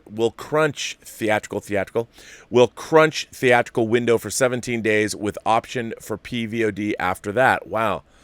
After AMC CEO Adam Aron publicly threatened that he would never play Universal movies as long as the studio had a plan for simultaneous theatrical PVOD releases like Trolls World Tour and the world's #1 exhibitor, and the Hollywood studios have broken bread with the following multi-year agreement. Universal and Focus Features will play at AMC theaters for a 17-day exclusive theatrical window. After that time, Universal has the option to make such titles available on PVOD platforms, including AMC Theaters on Demand. In the coming weeks, the two companies will begin talks surrounding international distribution agreements in the countries in Europe and the Middle East served by AMC. One of Universal's big picks this year abroad is MGM's Bond movie No Time to Die, being released in November. From what I hear, if a movie is performing like gangbusters at the box office, like i.e. a Get Out or Fast and the Furious, an Illumination title, or Jurassic World, Universal won't simply cut and run and put the feature on PVOD. They're apt to let the life of green of the theatrical run out. Rival distributors are already calling the deal seismic. It's what we've been waiting for, said one studio boss who foresees other studios falling in line and hammering out similar terms with AMC and the other big chains, Regal and Cinemark. Commenting on the agreement, Adam Aron said AMC enthusiastically embraces this new industry model, both because we are participating in the entirety of the economics of the new structure and because premium video on demand creates the added potential for increased movie studio profitability, which should in turn lead to the green lighting of more theatrical movies. This means AMC is getting a cut of the PVOD revenues. The deal brings to mind AMC and Paramount's deal on 2015's Scout's Guide to the Zombie Apocalypse and Blumhouse's Paranormal Activity: The Ghost Dimension. The difference with that deal is that when screens drop below a certain hundreds level, Paramount could have the next home video window kick in, with those theaters, AMC, and other indies sharing in the monies from that stream. This latest deal is strictly between AMC and Universal. Wow. You know what? This is really good news. I think that is great news, because remember, not all movies are blockbuster films, and they do the majority of their business in the first 2 weekends. The reason it's 17 days is so they can open the movie on Wednesday or Thursday and then play through 2 weekends. Look, I think that's smart. What they are going to have to negotiate, I'm sure it's in the deal, is if there's a certain, obviously, a box office threshold. If money is still rolling in, Universal will leave the money in the theaters. Look, I think this is actually a good thing, because it makes everybody a partner into what's going on, and I think that's good. It sounds good. I mean, look, my cursory glance, I'm like, okay, that's good. Cardinal Sin sends in a super chat and says, Rob, show us the Arrow unboxing. Well, I already did it, but if you want, since you are supporting the channel, I will show you what I got.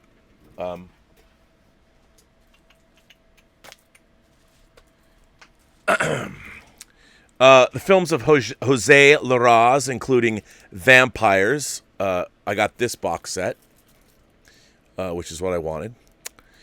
And pretty obscure.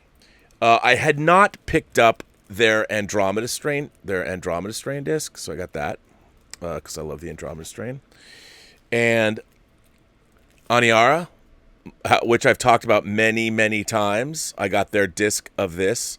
This is the greatest existential science fiction movie that's been made in the last 5 years. But it's not for everybody.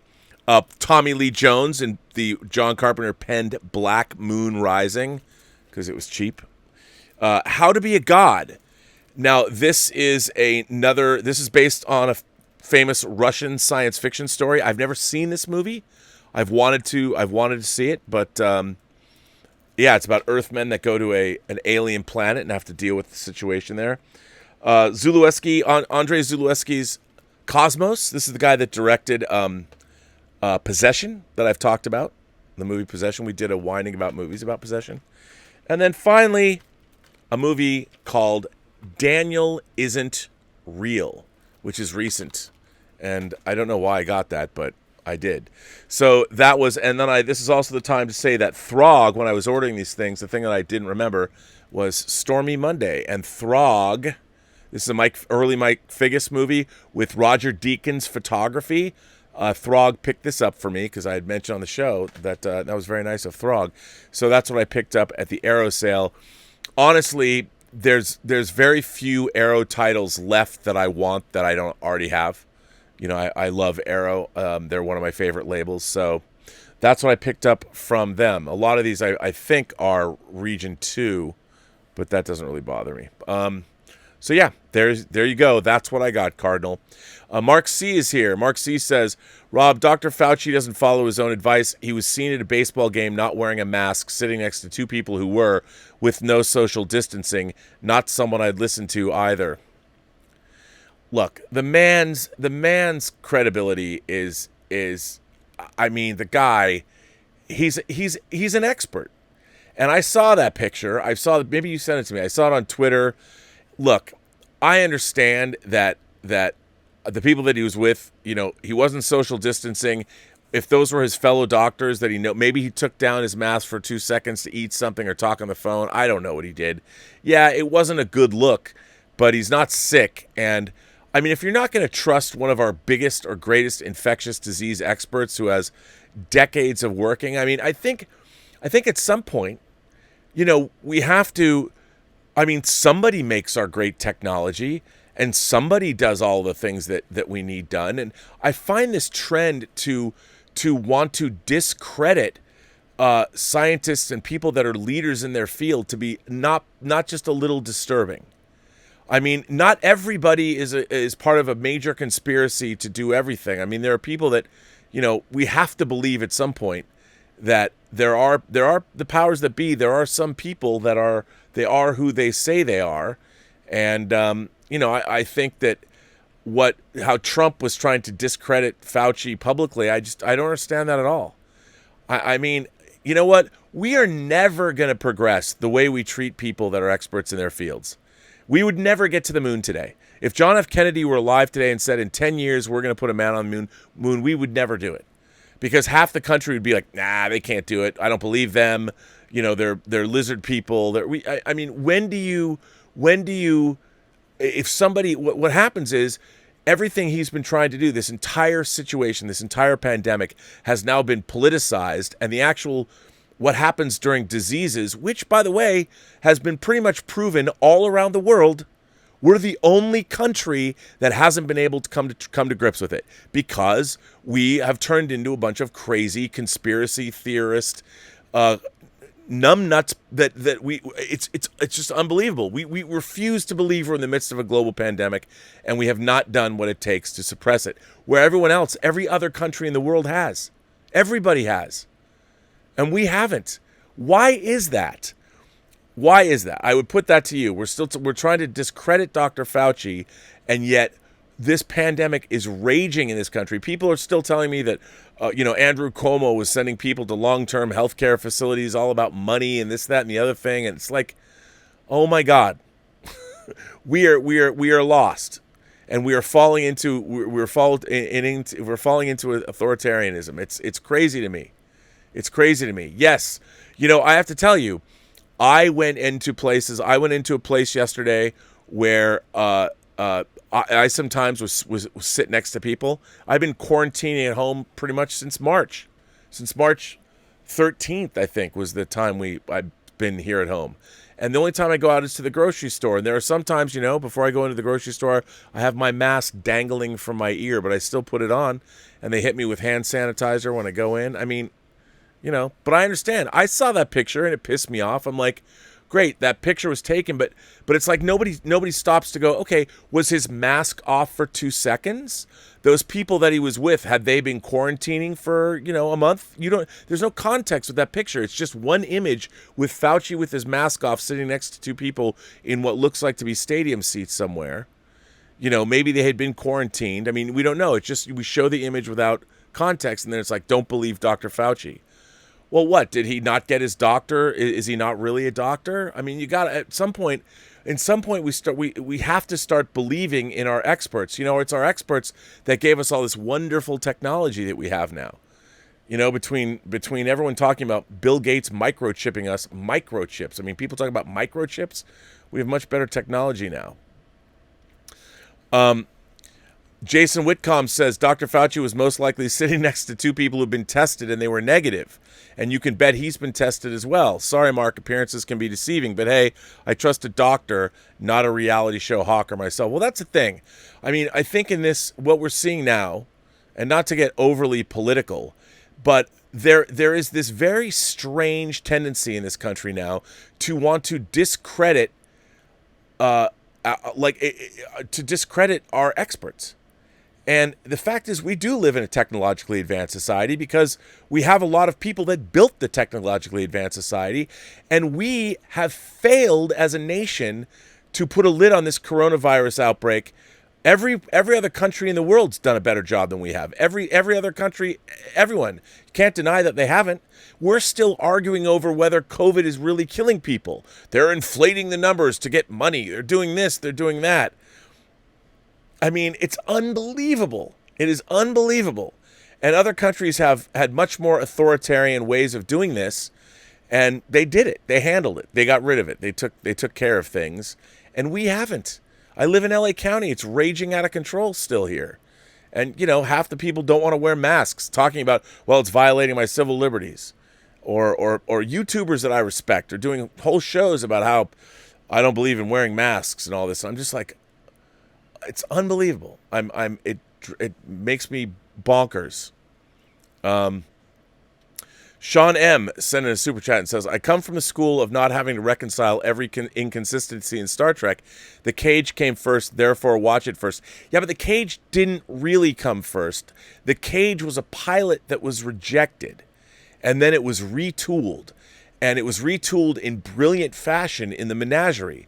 So when they were making Star Trek in the 60s, The Cage was never meant to be seen publicly. It was only meant to be seen as part of the Menagerie, where I think it works. So while, yeah, it was made first, it was rejected. They did not go with the cage. And they decided to use it in great fashion in the menagerie. So if you really want to watch Star Trek with its with the canonical fealty of it intact, you have to watching the cage first doesn't work. You know, it doesn't work. You have to watch it within the context of the menagerie, which means the whole thing is a projection from Talos 4 based on their memories that they were able to glean from everybody else. I don't know how they recorded them or whatever, but you're seeing a projection from Talos 4. So any inconsistencies in the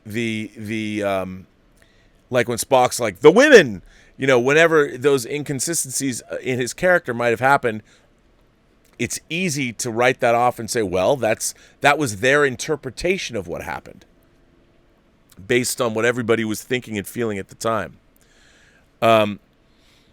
Dark Side of Light 84 sends in a super chat and says, the cage was a failed pilot retooled into a clip show episode. The cage isn't canon, nor should it be considered as the beginning of the series. I completely agree with you. However, the events of the cage did occur. They are canonical. It's just not as they are presented in the cage. I mean, this I love these arguments. This is how geeky we can get, and I love these kinds of arguments because you can sit there and say the reality is, if you want to talk about what's canon is what was broadcast. And yes, the cage was broadcast in 1988. I get that, but it was broadcast as a special thing. The only elements of the cage that should be canonical are the fact that Spock on the Enterprise, while they were watching these events, did say these are the events of 11 years ago. He said that. But they are projections from the Talosians. They don't ever should be, you should never take them as exactly perfect. They are the Talosians' recollections of what happened. I mean, they were never on the Enterprise. You know, they don't know. So a lot of, obviously, what they have collected were people's memories of what happened. And memories are not always 100% accurate. There are interpretations of events. So, and then remember the Talosians, when you're watching the Talosians creating memories from Pike, they made memories from Pike, but then what they're recording is the way he saw them. Or, I mean, it gets a little weird, but that's how I've always viewed it. And I think you're right.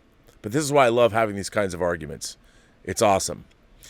Bunyan Snipe is here. Hello, sir. Regarding post-Daniel Craig Bond, I would love to have an R-rated 1950s set streaming series with Tom Hiddleston as a palate cleanser.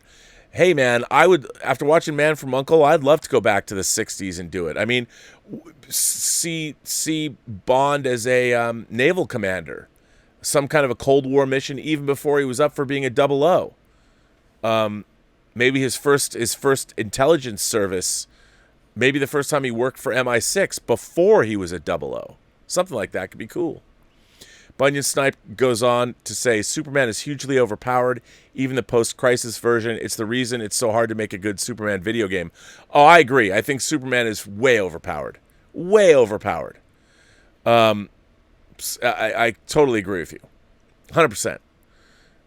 Mark C. says, Superman's rules for fighting didn't show up until the mid-1940s as an example to kids. As to you not thinking Superman would practice such self-control, that's why you aren't Superman. Yeah, but it's not about that. It's about when you're in a situation where, you know, you're fighting. Let's say you're fighting on two fronts. How can you stop if you are fighting with somebody and somebody gets thrown into a building? How are you supposed to protect everybody? I mean, it's just common sense, the physics of the universe. And that's why I've never understood why Superman, when he's battling General Zod, he's supposed to be also protecting all of the bystanders. How can anyone do that? That's completely unrealistic. I don't believe that any entity, even as powerful as Superman, could do something like that, because until Zod is dead, you have to keep your eye on the prize, the eye on the ball. You have to be watching what Zod's doing at every minute. Otherwise, you're going to, it's not going to work out. Calvin Bose is here. He said, if you watch the Donner cut of Superman 2, Clark beat up the trucker for a reason, because Superman turned back time to the event where the trucker beat up Clark had ever happened. Oh, for no reason. That's a really good point. That's a really good point. But really, didn't he turn back time? Oh, I don't know. In the Donner cut, I don't know the Donner cut as well as I know the Lester cut. You might be right about that, because he turns back time at the. But you might be right. You might be right. Bunyan Snipes says, speaking of crossovers, I badly need a Vin Diesel, Mark Ruffalo, Kojak versus Columbo movie with a Harry Nielsen score. Vin Diesel is Kojak and Mark Ruffalo is Columbo. You know what? I like that idea. What a crazy idea. I think that's pretty good. I enjoy that. I like that a lot. Man, that gives me this frame rate. I hope my sound still works. Pop Culture Avenger sends in a super chat and says, I started going through my countless DVD sets and started watching Max Headroom. Any thoughts on this short-lived series? I love The Prisoner. I loved Max Headroom. I first owned Max Headroom on Laserdisc, actually. It was that kind of standalone movie that they did. I thought Max Headroom was great. That's another show that I would love to see in HD, but obviously they'd have to go back and remaster it in HD. I don't know if they could. They'd have to redo all the effects. I think that's great. I think that's great. I like that. I like Max Headroom. I like the idea of, God, I don't think anyone will ever do it, but they should. It's such a great artifact of the 80s. Remember, Max Headroom was in the Art of Noise song Paranormia. I like Max Headroom a lot. Jason S. says, I'm guessing this AMC deal will hurt independent theaters, as it looks like the independent theaters won't be sharing in the PVOD profits when Universal dumps their movies to PVOD after 17 days. I'm reclaiming my time. You know, you could be right about that. I mean, this is a strictly AMC deal. But even independent theaters, I mean, if they're going to still open day and date, how much more over the 17 days do they need? I mean, our movies now, our Universal movies, like they said, Universal will allow those. I think this deal could actually work in the favor of indie theaters, because if a movie's a success, they'll let it stay in the theater, even if it's a movie like Invisible Man, which I think would be, or a Jurassic Park movie, which indie theaters could benefit from, especially more rural theaters and things like that. Again, I don't know.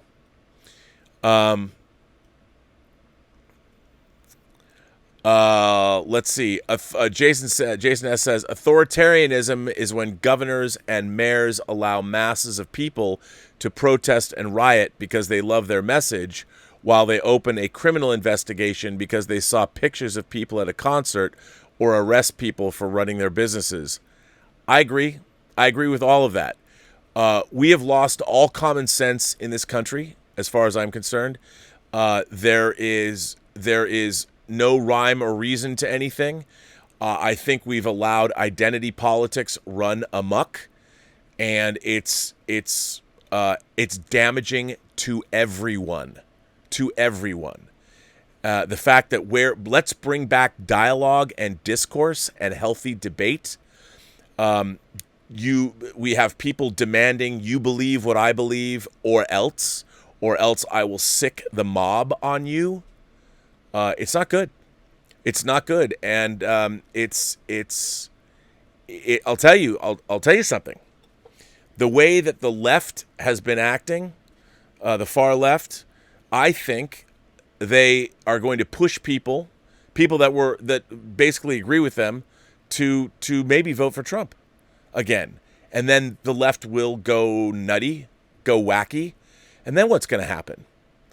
I think that we have become a bunch of immature people that are way too tribal, and nobody is talking to one another.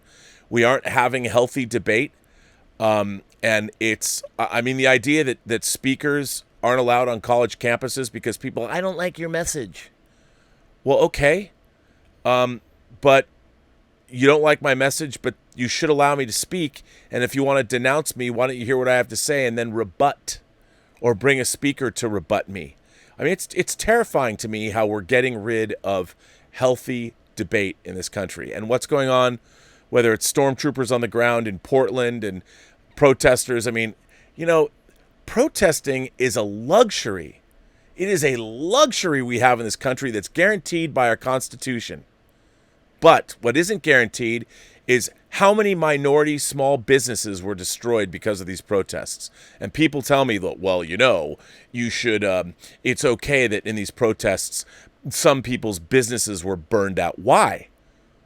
What is a mom and pop, a lot of immigrant businesses, a lot of people of color, their businesses were destroyed in these protests. There's no reason to burn things down and riot and gut. I mean, if somebody might have worked on a business for their whole lives, and then in one night somebody goes in and torches it, and you're supposed to accept that? No. Peaceful protest does not mean that you're able to go destroy someone else's livelihood. So why we're allowing these kinds of things on the streets of our cities, I don't know. I believe in Black Lives Matter. I've told a lot of people that I think that in our country, Black Americans have never been given an equal shake at anything, starting with things like the GI Bill. If you want to talk about reparations, let's talk about all the black soldiers that came back from World War II for fighting for this country, and they couldn't get a piece of that GI Bill because they were black. I mean, that's something that right now that we have control over, that we are a part of. It's not like you're talking about something that happened 200, 300, 400 years ago. You're talking about things that we're in control of. There were laws passed keeping Black Americans out of the prosperity and the greatness of this nation. These are things that are demonstrable that we can go back and fix, and we should go do those things. But I don't think we should allow people to run riot in the streets and burn out small businesses. Just like I saw in the riots in Los Angeles. After Rodney King, people burned their own neighborhoods down. Hell, the 7-Eleven on my corner got burned down. And it was like, who do you think owns 7-Eleven? Immigrant business owners, people of color. Why are we doing that? That is not furthering anyone's goals. It's nuts. So yeah, I'm with you there. Michael Preston sent in a super chat and said, "Hey Rob, 77-inch OLED is great, but have you considered an ultra short throw projector, 100-inch picture for a comparable price? I'm watching on a 100-inch screen." I have, but you know what? I'm a real stickler for things like black levels and the room. I don't have a room where I would put that kind of a projector in.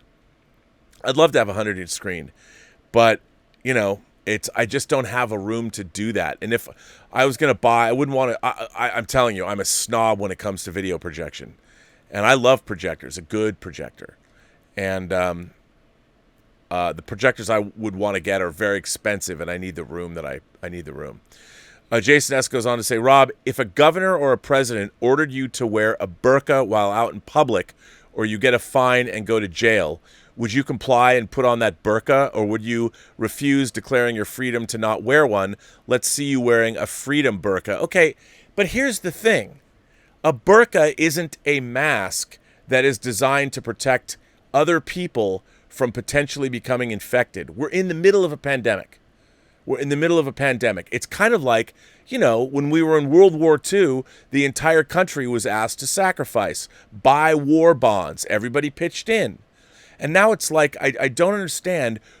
I don't think wearing a mask for however long you're going to be in a public place, when you go to the grocery store, I mean, I went and picked up food. I go wear a mask and who knows who I'm going to walk by, or who knows if I'm accidentally walking by somebody and I cough at that moment because I don't know I'm going to cough, or I sneeze or something. I mean, I'm protecting somebody else. I'm not saying it's just we are in the middle of a national crisis. Americans are supposed to band together during national crises and help one another. I mean, look at what's going on in a number of these cities. I don't understand why people are like, they can't like hang with doing something, and they're turning it into like it's encroaching on your freedoms. I mean, these COVID cases are real. There are people that I know that this is a wicked, nasty contagion. It's not good. And, asking me to wear a burqa for no reason is different than asking me to wear a mask during a global pandemic. By the way, a global pandemic that the entire world has been suffering from. The entire world is an example to us of what we're not doing because we're making like this. I mean, wearing a burqa while out in public, or you get a fine or go to jail, is not wearing a mask during a global pandemic. This is why the rest of the world is pitying us right now. So I mean, I know what you're saying. But you're talking about two different things. I mean, that's an ideological, you're foisting religion on me, all those things. And it's very different than asking people to wear a mask. I mean, you know what's so strange? Our roadways are a privilege. The fact that we have stoplights and hot and cold running water, and we've built this entire infrastructure because we've agreed to pay taxes, and we've done it over the course of decades. We've had people pitch in to make all of this work. It's like right now there's a global pandemic raging. I do not understand why we as Americans, forget what your political affiliations are, as Americans, our baseline is that we're all Americans. I mean, we're looking at this thing as we're treating this global pandemic, especially what's happening in the United States.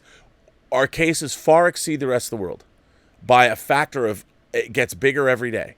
And I don't understand why Americans are not taking this seriously and are turning it into, some people are turning into this authoritarian thing about how, first of all,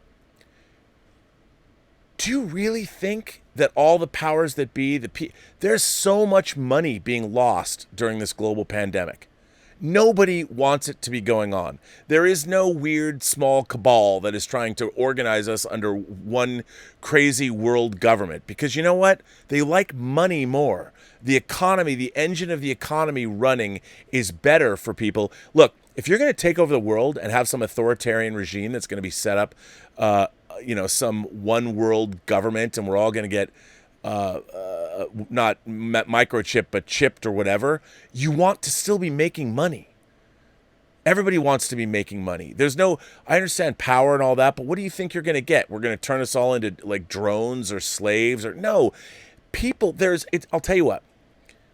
Don Winslow wrote a book about, it was just a crime novel called California Fire and Life. And one of the things in it that I thought was really interesting was this about the Russian mafia coming over in the late 80s and 90s. And they were coming to California, and they spent a lot of their time pulling scams, insurance scams. They went through all this trouble doing all of this clandestine bad shit to make money.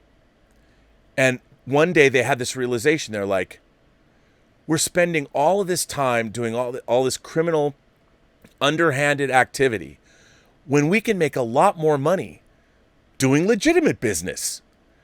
I mean, that's the whole thing, that our world, people make a lot more money and they wield a lot more power when the economy is booming and people are making tons of money. Because when you have tons of money, you can throw it around however you want to throw it around. Right now, this is no good for anyone. And at the end of the day, it's not like we're all going to be locked into labor camps. To do what? I mean, I've always said that like if Satan rose up from the Stygian depths of hell and he's thinking, I'm going to take everyone's soul and I'm going to rule the planet. And it would take him about a week to realize, like, why am I doing this? If I just let these people do what they do, I'll get far more souls into hell.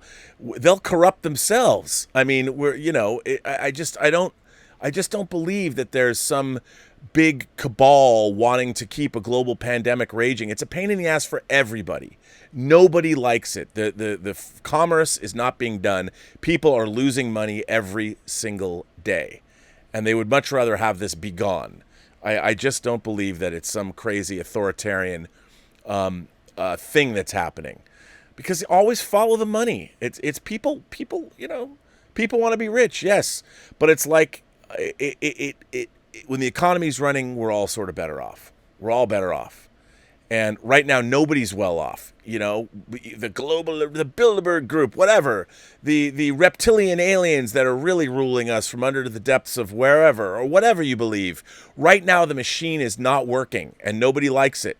Nobody likes when the machine's not working. Not even the great authoritarians. They'd much rather have people. What do you think? When do you think people are more complacent and more controlling? When they're complaining about wearing masks over their faces, where they're seeing conspiracy theories everywhere, and they're online talking about this or that? No. It's easier to control people when they're happy and oblivious and not paying any attention.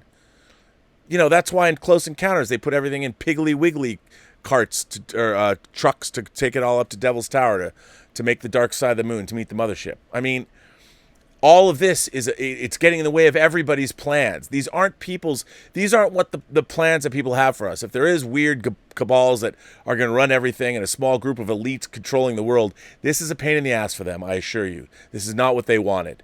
This is disruptive. It doesn't help anybody. I mean, and some of them like to go to Brooks Brothers to buy their suits. I know. You think they're going to go to Savile Row and buy lots of things that are bespoke. But no, some people like Brooks Brothers. They're old school, and they can't go get their Brooks Brothers suits. Do you think anybody wants that? No. They want the economy booming. They want consumer spending. They want stores. Hell, they want movie theaters so the masses are looking elsewhere other than their computers when they read everything about conspiracy theories and all of this. And some of the conspiracy theories, they're real. No money's involved, sure. There's all kinds of conspiracies because if it involves getting money, because at the end of the day, what's better? You want to wield power, or do you want to have money? Because with enough money, you can get whatever power you need. Like, what do you really need? It's not like you can get into a Lazarus pit and keep regenerating your body. You've got, 80 good years? And let's face it, you got really 65 good years. And then what? Then you're tired and you want to retire. So at the end of the day, I just think that it's better for everybody if the planet is working effectively. And I know for a fact that if people would wear masks and they wouldn't gather, and we would be getting rid of this pandemic quicker. As a matter of fact, we could have done it. We opened too soon. We have no federal plan. We had no federal mandate that said, hey, this is what we suggest. States, we can't tell you what to do, but if you adopt this, that's what we don't have. We don't have a coordinated effort amongst all 50 states, and it's our own damn fault, like everything is. I mean, it's crazy. Willow sends in a tip and says, one thing that bothers me is that many experts here initially purposefully did not recommend wearing masks in order to prevent shortages for healthcare workers. That's absolutely true. I get why they did it, but the reversal in the advice damages public trust. Willow, I completely agree with you. And what people should have said from the very beginning is that, look, we have a finite number of PPEs or masks or whatever you want to call them, and we would prefer if you shelter at home, it will allow us to give these masks to people on the front line and healthcare workers, the people that need them most, until we get more masks manufactured and bring them in. Yes, we had mixed messages the whole time. And we had mixed messages the whole time because this was politicized from the very beginning. It was politicized from the very beginning. It's being politicized now. It's disgusting. You know who's politicized it the most? We have. The United States. And the other countries in the world have not, and it's bared out in our numbers, and I completely agree with you. Roger Green sends in a super chat and says, R&B for president. I always looked up to the U.S. Not so much anymore, unfortunately. I always hoped that Jim Mattis would run for president. You know what? It's very funny. Jim Mattis, Mad Dog Mattis, a man that had a lot of respect in our armed forces, and what happens? He joins the Trump administration. And all of this, it's unbelievable. It's unbelievable. It's unbelievable. What, again, an expert in his field who gets discredited because ultimately when you're an expert in your field, you can't play politics because eventually you will butt up against our ridiculous partisan political divide that we have, and which is just silly. I mean, I feel like we should just everybody should just issue you a jersey from now on. I mean, whatever happened to the American spirit of coming together and looking at a problem and solving the problem, putting our political divide aside and deal with what needs to be done?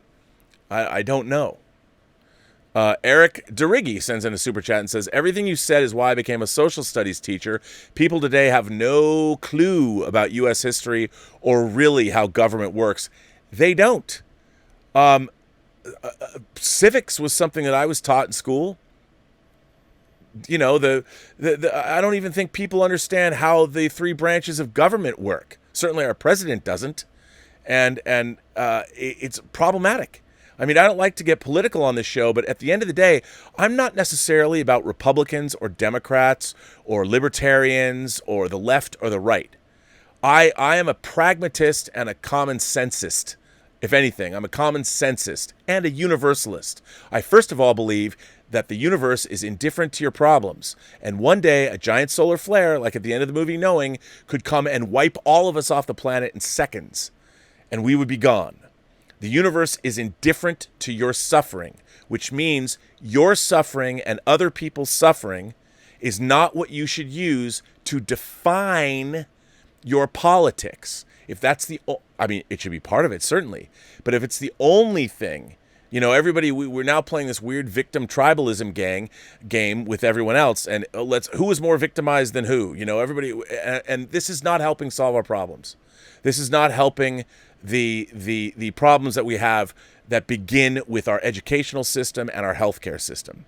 As I've said on the show a million times, until we are serious about educating our population and keeping them healthy, none of this other bullshit, identitarian, fuck all, I don't care about it, matters, because you're not really going after the problem, which is you have to deal with education and healthcare, and we have to lift up less fortunate individuals first. That is the basis of our problems. We need a wicked smart, healthy population that all has the great opportunities that America can provide to everyone from the very beginning. And until we do that, we're going to be lost. These are the basis of our problems. As a social studies teacher would say, that's exactly what you need. A country that understands everything here. You don't. The people that founded this country knew they weren't perfect. They knew that we were going to evolve and be better in the future. That's why they created things like the Bill of Rights. That's why they created the Constitution, all of these things. They knew that in the future, we would not be as flawed as they were. So what's interesting is now we want to go tear down all of the stuff that was created because, 250 years ago or 300 years ago when these people were alive, they were bad because they did this. No, they created a system of government that we are supposed to grow and evolve because it's the best system of government that human history has ever seen. And yet we'd rather go poke holes in it, and why don't we let it work how it's supposed to work? It's just crazy.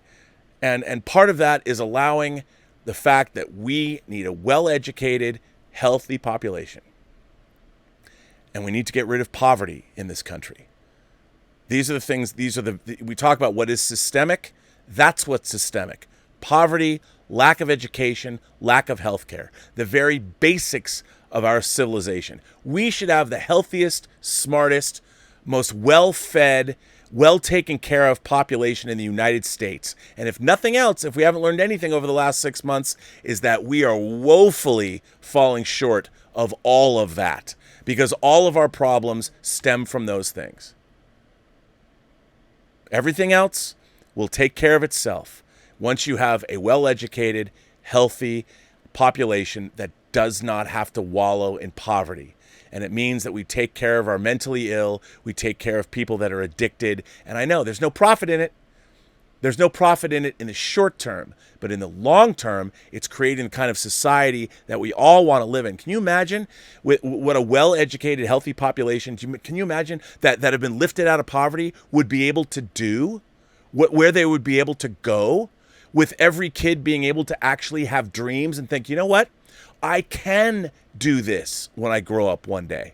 I can make of what I want to make of myself. I don't have to wallow in despair saying I've been living in this place for so long, and there's multi-generations of people that have never been able to get out of the poverty that I live in. Why do they? Our country should not have that. And until we do, we're not going to solve our problems. We're working on things up here when we really should be taking care of what's down here first, because up here will take care of itself, because people will be healthy and they will be smart and they will be lifted up out of poverty. And by the time they get up here, they'll be doing amazing shit. And that's what we want. It drives me crazy. Anyway, Eric goes on, our social studies teacher goes on to say, people have no idea, Rob. They lack common sense. We are one bad event from seeing the formation of those hunters from Lord of the Flies in real life. Well, you know, I think that's, you know, the real problem is, I think ultimately, is that we are all of these kinds of things. If you want to sit down and solve a problem, it takes a long time. It's hard. It's like, again, making a movie. I've been working on Tango Shalom for 4.5 years. A lot of people will see Tango Shalom and go, you know, Rob, was it really worth 4.5 years? Was it? Was it? Well, anything that is worth doing, everybody wants a quick fix. I want to go out and protest for a couple days or 50 days or whatever, and I expect at the end of these protests that don't have a plan, that don't have an agenda, that don't have leaders that can get up and speak truth to power, that somehow it's all going to be fixed. No. You want to fix a problem? This is a lifelong issue. It's a lifelong issue, and we've got to think of it that way. You have to start thinking of it not in terms of fiscal quarters, but it has to be thought of in terms of decades. And we're not willing to do that in this country. Other countries, however, that have been here a lot longer than we have are thinking in those kind of terms. And we need to figure it out, man. We need to figure it out. You know what? I'm so far away. Let me get back to where we are now. I was going to read Mario Ramirez's letter. I'll come back and get your last chats. What is this show about? What is Robservations about? Mario Ramirez is here. Mario says, hey, Rob, I've been a fan for a few years now. I'm sure I've lost half my subscribers on this chat. Mario Ramirez says, hey, Rob, I've been a fan for a few years now, and I finally decided to drop a line about some random nerdiness. Thank God. I'm a teacher on vacation during this pandemic, and it's been an interesting experience and content I might not have watched if it were not for this situation. Lately, I've been watching reactions to the Marvel Cinematic Universe. I was surprised. Thank you for getting me back on track, Mario. Lately, I've been watching reactions to the MCU. I was surprised there are many people who have not watched the MCU films, and I was interested in reactions from non-diehard fans to see if the movies really do hold up. It was during the Infinity War reactions that I kept going back to the idea of Rogers and Romanoff being an item. I can recall watching the film the first time and thinking the exact same thing with the whole, well, this is awkward, comment from the Falcon. Then I remember the spoiler talk you hosted with Collider, and you and Jay Washington had the same idea. I know there is a group that believes this, but I noticed no one's really pointing out why this idea is plausible, and if true, adds a whole new, deeper level of Rogers during the last two Avengers films. I will try and be brief, considering there are too many movies to analyze within an email, so I will focus on the major signals that back this idea. Thank God for this letter. Thank God for you bringing me back to the reality of Robservations instead of trying to comment on things I am woefully not ready to comment on, or do I have the knowledge to comment on. Everything I will point out is right on film that can be tracked. If we begin with the Avengers, Romanoff's first encounters with Rogers is normal. A simple introduction with Banner and the helicarrier begins this relationship. It could be noted that Romanoff is even impressed with meeting Rogers, but who wouldn't be a little starstruck in the presence of Captain America? Their real relationship starts in The Winter Soldier. When I first began actually thinking about this relationship, I noticed a romantic comedy trope in the film. In a romantic comedy, when a woman is trying to set up a man on a date, who is it the man ends up getting with at the end? Can you name a few films where this happens? Hey, When Harry Met Sally comes to mind. This, added with the comments about his first kiss and everyone needs practice, just resonates too much to be ignored. Yes, he's flirting with Agent 13, but everyone knows this isn't going anywhere. Too awkward indeed. There are also too many times Rogers actually saves Romanoff's life. The grenade dodge on the ship at the beginning, the missile bombing at the army base, heck, and the fight with Winter Soldier where she actually returns the favor. Surviving threats builds the beginning of this relationship. I keep thinking back to The Girl with the Dragon Tattoo, where Elizabeth and the reporter guy hook up after they've gone through some stuff, and how Rogers and Romanoff have been through much more. This might start off as a platonic brother-sister relationship, but Romanoff already has this with Barton. And his son is named after her, so why would she want another platonic relationship? Age of Ultron did a great job of having the possibility of Banner and Romanoff. I like the idea of these two getting together, but once Hulk literally jets, who in their right mind would wait for someone to return from a flight to wherever? Civil War. With Peggy's passing, this marks the end of the possibility of getting that dance at the time. Rogers has lost his best friend and long-lost love when Romanoff shows up to comfort him, signifying a deeper relationship. She's there for him. She didn't have to be because Sam's there. When the Accords signing are bombed, Romanoff tries to talk Rogers down, once again showing they have a deeper relationship going on. And who is it that lets Rogers and Bucky escape at the airport? Cut to Infinity War. So from here, we get to Infinity War, where the subtext of certain scenes speaks volumes to their relationship post-Civil War. In order to understand the visual cues, we have to tally the couples in the movie. We have Tony and Pepper, Vision and Wanda, Proxima Midnight and Corvus Glaive, Gamora and Quill, and possibly Rogers and Romanoff. Probably. 99% of the scene introducing Rogers and Romanoff is couple versus couple, with Sam being the third wheel. Vision and Wanda are at the heart of the movie, reinforcing the theme of sacrifice and what one would do to save a loved one. When Rogers steps from the shadows, the reason it's so badass is because this is a different Captain America. Yes, he's the nomad, a soldier without a country, but there's more to him. He's rugged and serious, like he's matured. This is a Cap, for lack of a better term, that has gotten laid. After the events of Civil War, we have Peggy's passing. Banner has not and probably will not return, and they've been on the run for how long? For years. How many bathroom scenes from The Winter Soldier will Rogers and Romanoff have during hiding? To quote Kevin Smith's Dogma, believing two people never got down is just plain gullibility. Although Sam, the third wheel, provides a good distraction for Proxima and Corvus, make no mistake about it, Rogers and Romanoff save Vision and Wanda, couples versus couples. The next scene echoes the relationship sacrifice theme as Gamora pleads with Peter to end her life if Thanos gets the drop on her, and we get Drax as the third wheel breaking the tension with humor. It's all there. So now with all of this, we get to the awkward reunion with Banner. The Banner-Romanoff relationship at the point is well known, yet nothing is done or said about it. Why leave it so open? Everyone wondered how Bruce and Natasha would handle seeing each other again, but nothing is mentioned. Instead, we get the passionate discussion about not trading lives, and here we get that great shot of Rogers looking to Vision and Wanda. I used to think that Rogers is sad because he will no longer be able to have that moment since Peggy is passed, but what if he actually is sad because he now knows what the feeling is with Romanoff? And it's just an unspoken thing. This idea makes Rogers and Romanoff's journey, but the rest of Infinity War and Endgame very interesting. But Cap wouldn't do that to his boy Banner. Once again, who would wait for someone that up and jetted with the idea that they would return? Don't worry, I'm almost finished. During the battle at the end of Infinity War, there are a couple of shots that mirror each other in important ways. So we have Proxima about to take out Black Widow, and Scarlet Witch comes up behind Proxima to lift her to her demise. This is mirrored when Corvus Glaive is about to take out Cap when Vision comes up behind Corvus and impales him to his demise. Since I've had this idea, I find the moment where Cap jumps in to save Vision at the end more heartbreaking because in addition to trying to save the universe, Cap is truly fighting for love. Couples versus couples, saving couples. Finally, at the end of the snap, Cap is sitting next to a lifeless Vision, and who comes up behind him? Romanoff.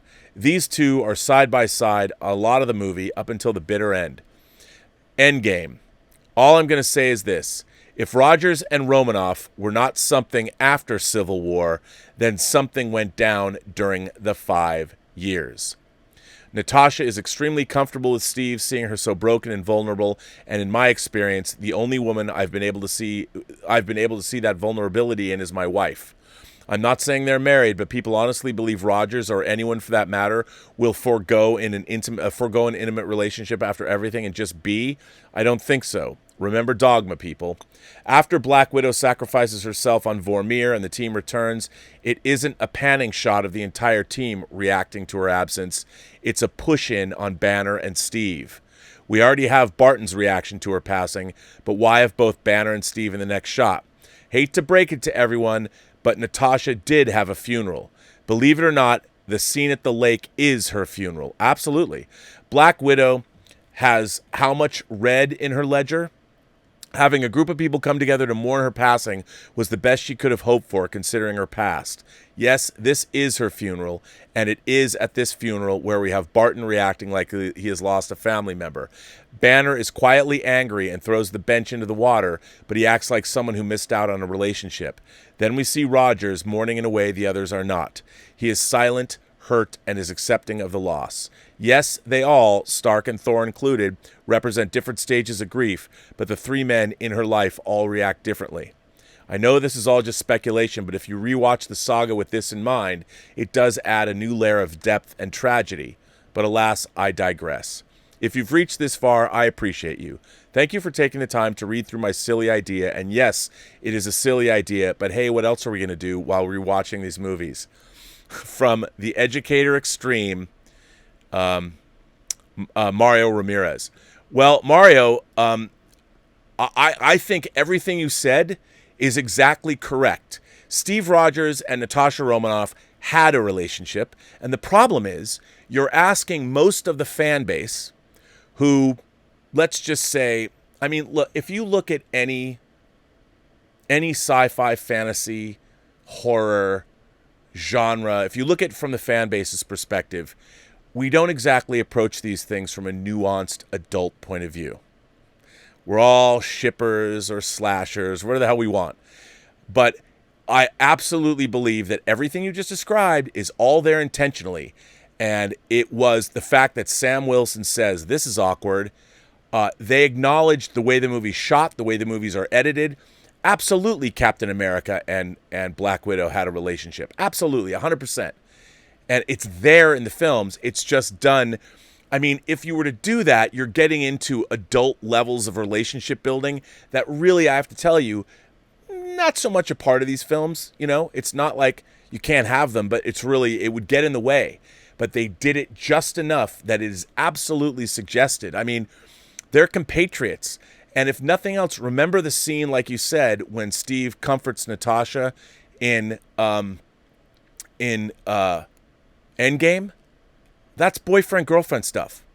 They've absolutely been intimate. Do you think Captain America would be running encounter group sessions for veterans or just men if he wasn't more centered in terms of relationship wise? You know, and remember, this was a bond forged through warfare and combat and battle, and Natasha was a damaged woman. You know what Steve Rogers represented to Natasha more than anything else? A purity of soul that she didn't know she could have. I mean, she talks about it. She calls herself, you know, talks about her and Hulk being monsters. Steve Rogers would have accepted her for who and what she was. And I think that was something that she could never have had with anybody except Captain America. So I totally agree, and I'm glad that you've come in on my side of the fence on this one. A lot of people have told me that you don't know what you're talking about. It's not there. Yeah, it is. It's there. It's there. Torrin Atkinson sent in a letter, and he says, I want to make a case for captions and subtitles. Of course, when I watch foreign films, I always prefer audio in the original language and English subtitles. Although recently watching Come Drink With Me, there's a case to be made for cheesy dubbing in 60s and 70s Hong Kong kung fu flicks. But am I the only one who watches English language films with the English captions?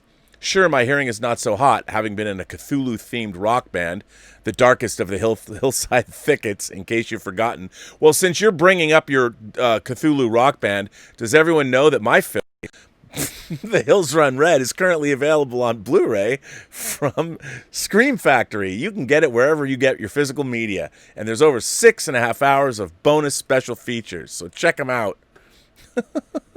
Thanks for setting me up for that one. But there are other advantages. It helps me learn and remember the names of characters and places. Oftentimes, characters have thick accents or the dialogue is full of jargon and slang that I'm not familiar with. Two of my favorite movies come to mind. Firstly, Miller's Crossing has characters with Irish accents and the dialogue is loaded with 1920s slang. Here's a brief sample. Tom, who's winning? Terry, we are for the nonce. Tom, what's the disposition? Terry, last night, 4-1. Dana Cudahy went up with the house. And there's one burned. Tom, the other three? Terry, lead. Tom, whose? Terry, Leo's. The old man still an artist with a Thompson. Now, I love this movie and I love this dialogue, which fits perfectly in context of the setting, but without great acting selling the scene, a lot of the dialogue was impenetrable to me on first viewing. I honestly think that one cannot fully appreciate Miller's Crossing without reading the dialogue, whether that be a script, which I had in book form for a while, or just captions. Similarly, Mad Max Fury Road, a very different film, is filled with thick Australian accents, some talking through masks, using terms exclusive to that fictional world. Again, a brief snippet of dialogue. We're war boys! Fukushima kamikaze. Today we're hauling aqua cola. Once again, we send off my war rig to bring back gasoline from Gastown and bullets from the bullet farm. Once again, I salute my Imperator Furiosa, and I salute my Half-Life war boys who will ride with me eternal on the highways of Valhalla. V8, V8, V8. I saw this in a theater, and it all takes place while cars are revving and crowds are shouting. But watching my Blu-ray at home with the subtitles on, and to use a car metaphor, was like cleaning a dirty windshield while driving down a twisty highway. I could suddenly see the road much more clearly. I know a lot of people can't stand subtitles, can't abide the obtrusive text cluttering up the screen, but for me it adds another dimension of comprehension and appreciation for the writing of a film. Plus, as an added bonus, sometimes the captions will describe sound effects in a way that gives you more information. Maybe the caption reads, klaxon sounds, and now you know what a klaxon is, or maybe it reads, skylark trilling, and now not only do you know what the sound comes from a very specific bird, but also that the sound is described as trilling. Or maybe it just describes an ambient noise in the background that you would have not otherwise noticed. I'm interested to hear what you and the people of the Post-Geek Singularity think about this. Live long and Cthulhu Fatagan. Well, of course, Torrin Atkinson is a favorite around these parts, especially when he makes videos. I agree with you, man. I think that's exactly. I do that a lot. I don't do it all the time if I'm watching something in English, but there are times when I've gone back and turned on the subtitles and watched when there's a line in Star Trek 6. Connect echo bars. I didn't know what the hell he was saying. McCoy was saying that, and I was like, what? And then I finally went back and watched closed captioning, and you find out. But yeah, I'm with you 100% on that. Great letter, but I don't do it all the time.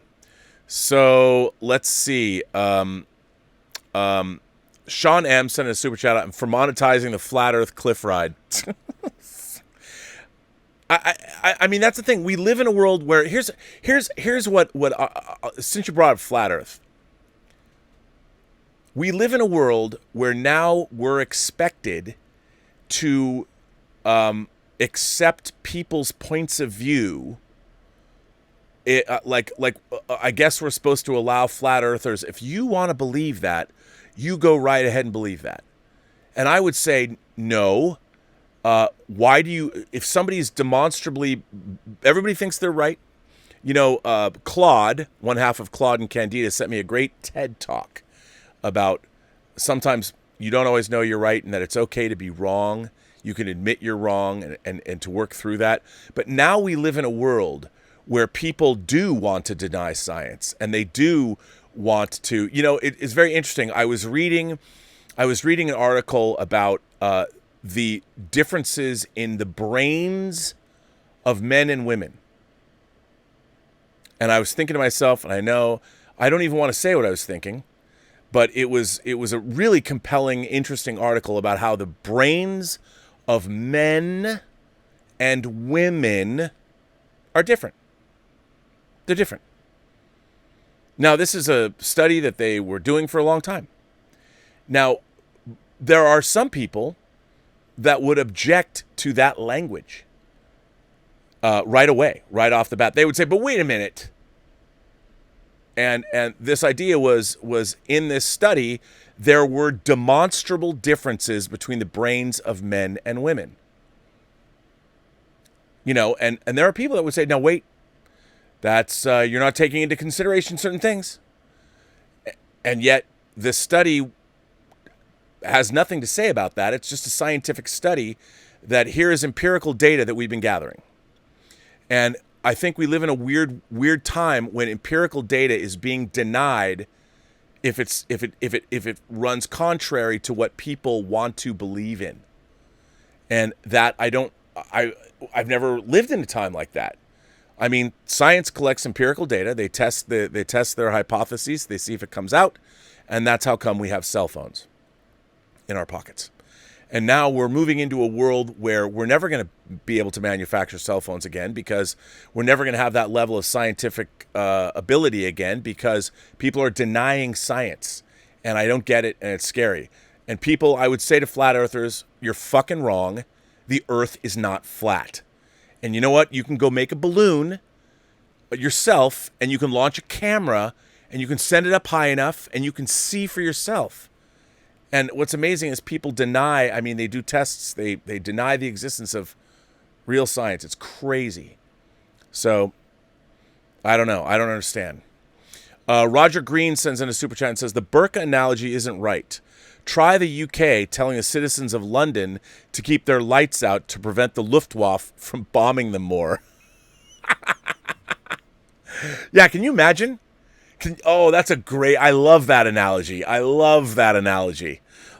Hey, citizens of London, when we tell you to turn off your lights because the Luftwaffe is coming, please do so. Well, I'm not going to turn off my lights. I don't have to. I'm a free citizen. That's a great analogy. I'm going to use that. I'm going to steal that, Roger. Nicely done. Dark Side of Light 84 sends a super chat in and says, the same people complaining about wearing a mask are the same people who are supporting the bakers who refuse to make a cake for that LGBTQ couple. But here's the thing I would say about that.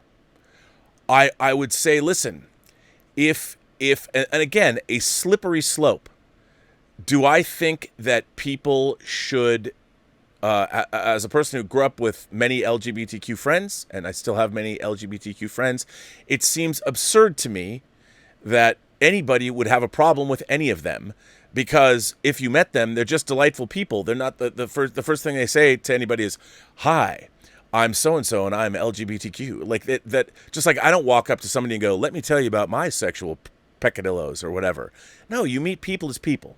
We should always meet people as people.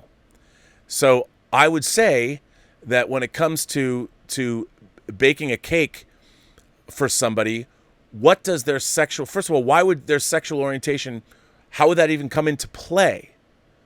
What would it, but I can say this, I do think people of certain religious beliefs should be able to practice their religion. It's just if you're a business owner, you should be able to run your business the way you want. But if you're a public business owner and you serve the public, then, as part of the body politic, you can't then decide, well, I'm going to discriminate against certain people. Well, if you're going to discriminate against certain people, then you can't have a storefront with this sidewalk that was paid for by the tax dollars of everybody. That's not fair. Are you using power from a public utility? Well, you can't do that. If you're going to avail yourself of all of the infrastructure that has been bought and paid for by all of us, then sorry, you have to abide by the fact that you don't discriminate. Your business cannot discriminate based on color, religious preferences, sexual preferences, whatever. You can't have it both ways. I mean, if you want to have a bakery that's off the grid and on your own property that you own, and you want to advertise and you want to service a certain community and it's solar power or whatever, I'd say fine, do whatever the hell you want. But you can't live and breathe and work on our public lands and utilize our public infrastructure that's been paid for by everybody through tax dollars. You can't do that and then discriminate against any part of that public body. That's not right. I mean, it's not right to discriminate against anyone. People need to learn, but in terms of the legalities of these kinds of things, if you just break it down that way, I mean, and that's kind of how I feel about it. Michael Preston sends in a super chat and says, in that case, buy a 77-inch Sony. You're going to have a long wait for Panasonic. I know. Somebody at my job said we need to open up, and who dies. Rocky IV much? See, I find that crazy because this I've heard that a lot too. Let's just open up. I mean, is it worse to have people are suicidal, people are losing their businesses? Somebody hung themselves from an overpass here, 2 days ago? So it's craziness. I understand it's craziness out there. And yeah, it's bad, but this disease allowed to spread throughout our population, it's so destructive. It's not just the flu.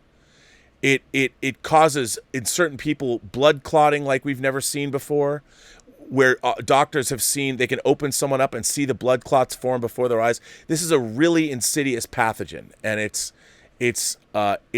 should not spread. It should not be allowed to spread. We have to tamp it down. It's never going to go away, but to allow it to spread through the population, we would quickly overwhelm our healthcare system. It would be overrun. We have to do whatever we can to let it go. Eric DeRiggi sends in a super chat and says it's going to become an oligarchy of money-hungry people like in Rollerball. Yeah, I mean, at the end of the day, is it always about money? I mean, you want people to live comfortably and be able to earn a living, of course. But, there's got to be, isn't there another part of life? But yes, it's gonna wind up being that way. Calvin Bose is here. He says, Braxton's favorite episode of Star Trek is The Cage, and his favorite captain is Pike. And he told me to tell you it did happen. It did happen. Yes, it did happen. But it didn't happen it happened in the way it happened in the menagerie. And remember, it was a projection. It was a projection. Brandon Valenzuela sends in a super chat and says, I agree. In the Age of Ultron, Steve told Banner he's seen Natasha flirt up close. And Banner was like, what? Yes, I know. Moondog Claudius is here. Claudius is here. I thank you for stepping in. Hey, Rob, I mean, fuck, we're here to have a good time. I just want to have a good time until this shit's over, man. This life gig's a fucking rodeo, and I'm going to suck the nectar and fucking raw dog it till the wheels come off. I actually believe it. I've always believed that I want to slide. If the end of my life is home plate, I want to slide into home plate with a martini in my hand.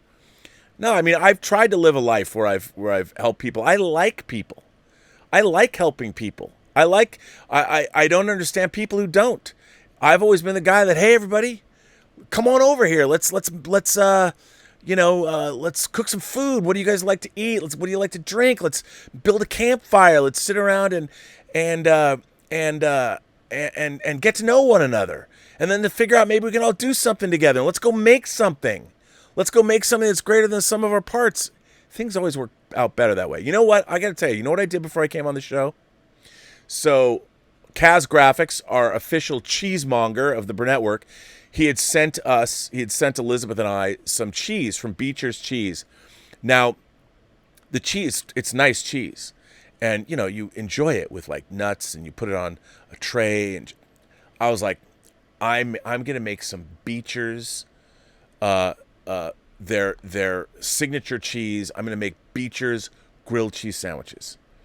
And I took one of those hunks of cheese and I crumbled it, took a chunk and used my hands and crumbled it all over the thing. And I made myself 4 on sourdough. I made grilled cheese on sourdough. And I put them in the toaster for like 10 minutes at the pizza setting and let it all melt out flat.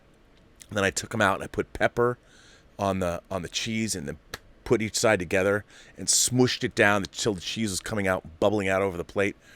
And I'm like, the only reason that I was able to do that and eat that Beecher's cheese and think to myself, this man, as I was eating that cheese, the dogs were looking at me with envious eyes, wanting that cheese because they love cheese. And I was thinking the only reason that I'm able to do this today, to eat this Beecher's cheese, is because Kaz Graphics has watched this channel and for whatever reason sent us some cheese. And I was like, it never would have happened. I never would have met people. I never would have connected with people if I didn't start this YouTube show. And that required wherewithal and to do that every single day and to be here every day and talk to people and read their letters and get to know people and make the effort. You know, at first, this channel wasn't monetized. I started to see what would happen, you know, and you stick with it. This is the 477th episode of this show, which is unbelievable. And thank you all. Thank you all for supporting the channel. But I was eating that grilled cheese sandwich that I made today. And the whole process of making it was great because I opened up one of the wedges and, you know, sliced out the things and crumbled it up it was great. I mean, the whole idea of it was fantastic. And I'm like, that's worth something too. The experience of these grilled cheese sandwiches that I had because of a viewer of this channel. I'm like, imagine if everybody did something, went out and made something that other people could share in and other people could be a part of, whatever it is. You know, whatever it is. It's like Jack, our official leather daddy. We have a leather daddy on this channel too, but he actually is a leather worker. You know, he made Elizabeth this present that I want him to make for her birthday. Somebody that I wouldn't have met if I wasn't doing this channel he's a leather worker. Or Jacob Fudge, who's out doing comic relief. He's got his comic book store. I mean, that's what I want to encourage people to do is to follow their bliss and go make stuff and do cool things and whether it's in your local neighborhood or whether it's on a larger scale, I mean, to connect with people, isn't that the best thing? I think that's the greatest thing that we can do. And it doesn't have to necessarily lead to some kind of great wealth and riches because sometimes the actual doing of something is its own reward. Not sometimes, a lot of the time. Anyway, I don't know. I'm going to suck the nectar and fucking raw dog it till the wheels come off. The problem with raw dogging it is you could hurt someone else. So I would say, while that might be good in theory, you know, you should always be mindful of everybody else out there. Bunyan Snipe is here and says, speaking of the MCU timeline, what are the odds that She-Hulk is set in the 5-year gap and we get to finally see Mark Ruffalo as Joe Fixit? And it's this version that Jennifer gets the blood transfusion from and she starts off with gray skin. Wow, you know what? I love that idea. I think that's a great, great, great idea. And that the reason, of course, the Gray Hulk, Joe Fixit, going to Vegas because Vegas has become much rougher because half the population's gone. That's a great idea. I hope they do that. See, now if they don't do that, I'm going to be disappointed. Brendan Sheehy sends in a super chat. Your thoughts on Clooney's directorial debut, Confessions of a Dangerous Mind, about our favorite Gong Show host. I love its weird, groovy style and get drawn into it every time. I really liked that film a lot. Confessions of a Dangerous Mind, that Chuck Barris, the host of the Gong Show, was actually some kind of an agent. I love that. I thought it was good. I really enjoyed that. What a great, quirky movie to do for your first-time film. I thought it was great. Ladies and gentlemen, gentle beings, kind souls from across the 28 known galaxies, all of you, I must end this show. I'm surprised anybody's still here. But I want to thank you all for being here. It's been a wonderful, not cantankerous day. But anyway, I've quite enjoyed it. I want to thank everybody for being here. Between the letters and the conversation, you people are the best. I love this community. I love the Post-Geek Singularity. And we'll just keep going on. I'm sure as we get closer to the election, we'll be talking more and more about politics. But as I said, ultimately, I guess I'm first and foremost a universalist. The universe is indifferent to your suffering, but we should not be. And I'm a pragmatist, and I'm a person that believes in science. So science has got us where we are today. And you know what? All things being equal, don't forget, read Yuval Harari's History of Humanity for the 100,000 years. Read Sapiens. Not only is it just a really compelling, fun book to read, but by the time you get to the end, it's also very uplifting. It will tell you that mankind, for all of its troubles, remember, for all of the travails and all the tribulations we seem to be going through right now, remember that globally across the planet, humanity is better off now than it's ever been. I know it doesn't seem that way, but it's true. And Yuval Harari will tell you that. And at the end, he asks the very compelling question, what do we as a race, and when I say race, I mean every human being on this planet. Funny enough, that's how I've always thought of people. I've always thought of us as the human race. There's just different shades of us. It doesn't mean one shade is any better or any worse. And let's face it, when you look around the world, there's beautiful people everywhere. And the only way you can go see those people is if you walk up and, well, one, we can't go see any of them now because we're Americans and no one will let us fly there. But there's one race on this planet. It's humanity. There's just different colors. And think about it. It's like going to get Sprinkles cupcakes. You go in and you look at Sprinkles cupcakes, and when you see the whole spectrum of color, that's the fun part. You get all these choices, like, what do you want to put in your mouth? Just think about the human race that way. There's all a spectrum of people. Who do you want to put in your mouth? Perhaps that's not the best analogy, but hey, that's what you get at the end of this long show that I've been talking for over 2.5 hours. But thank you all for being here. I want to thank my moderating staff. I want to thank Mike Bodden. I want to thank Greg Smith. I want to thank the Richard. I want to thank Mr. Derringer. Who else is here today? Is the Richard here? Is Haynock here? I haven't even looked. I don't even know. Well, let's say Haynock is here. All of you, the entire moderating staff. And if you are not, go to the Whining About Movies Facebook page or go to the Post-Geek Singularity Facebook page and find the Richard. He's always doing a watch party of something. And the conversation can continue there.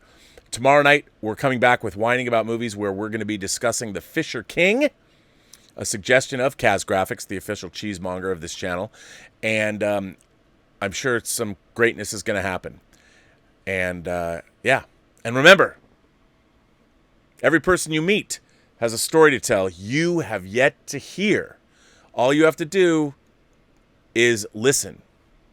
And they might even listen back when you talk to them.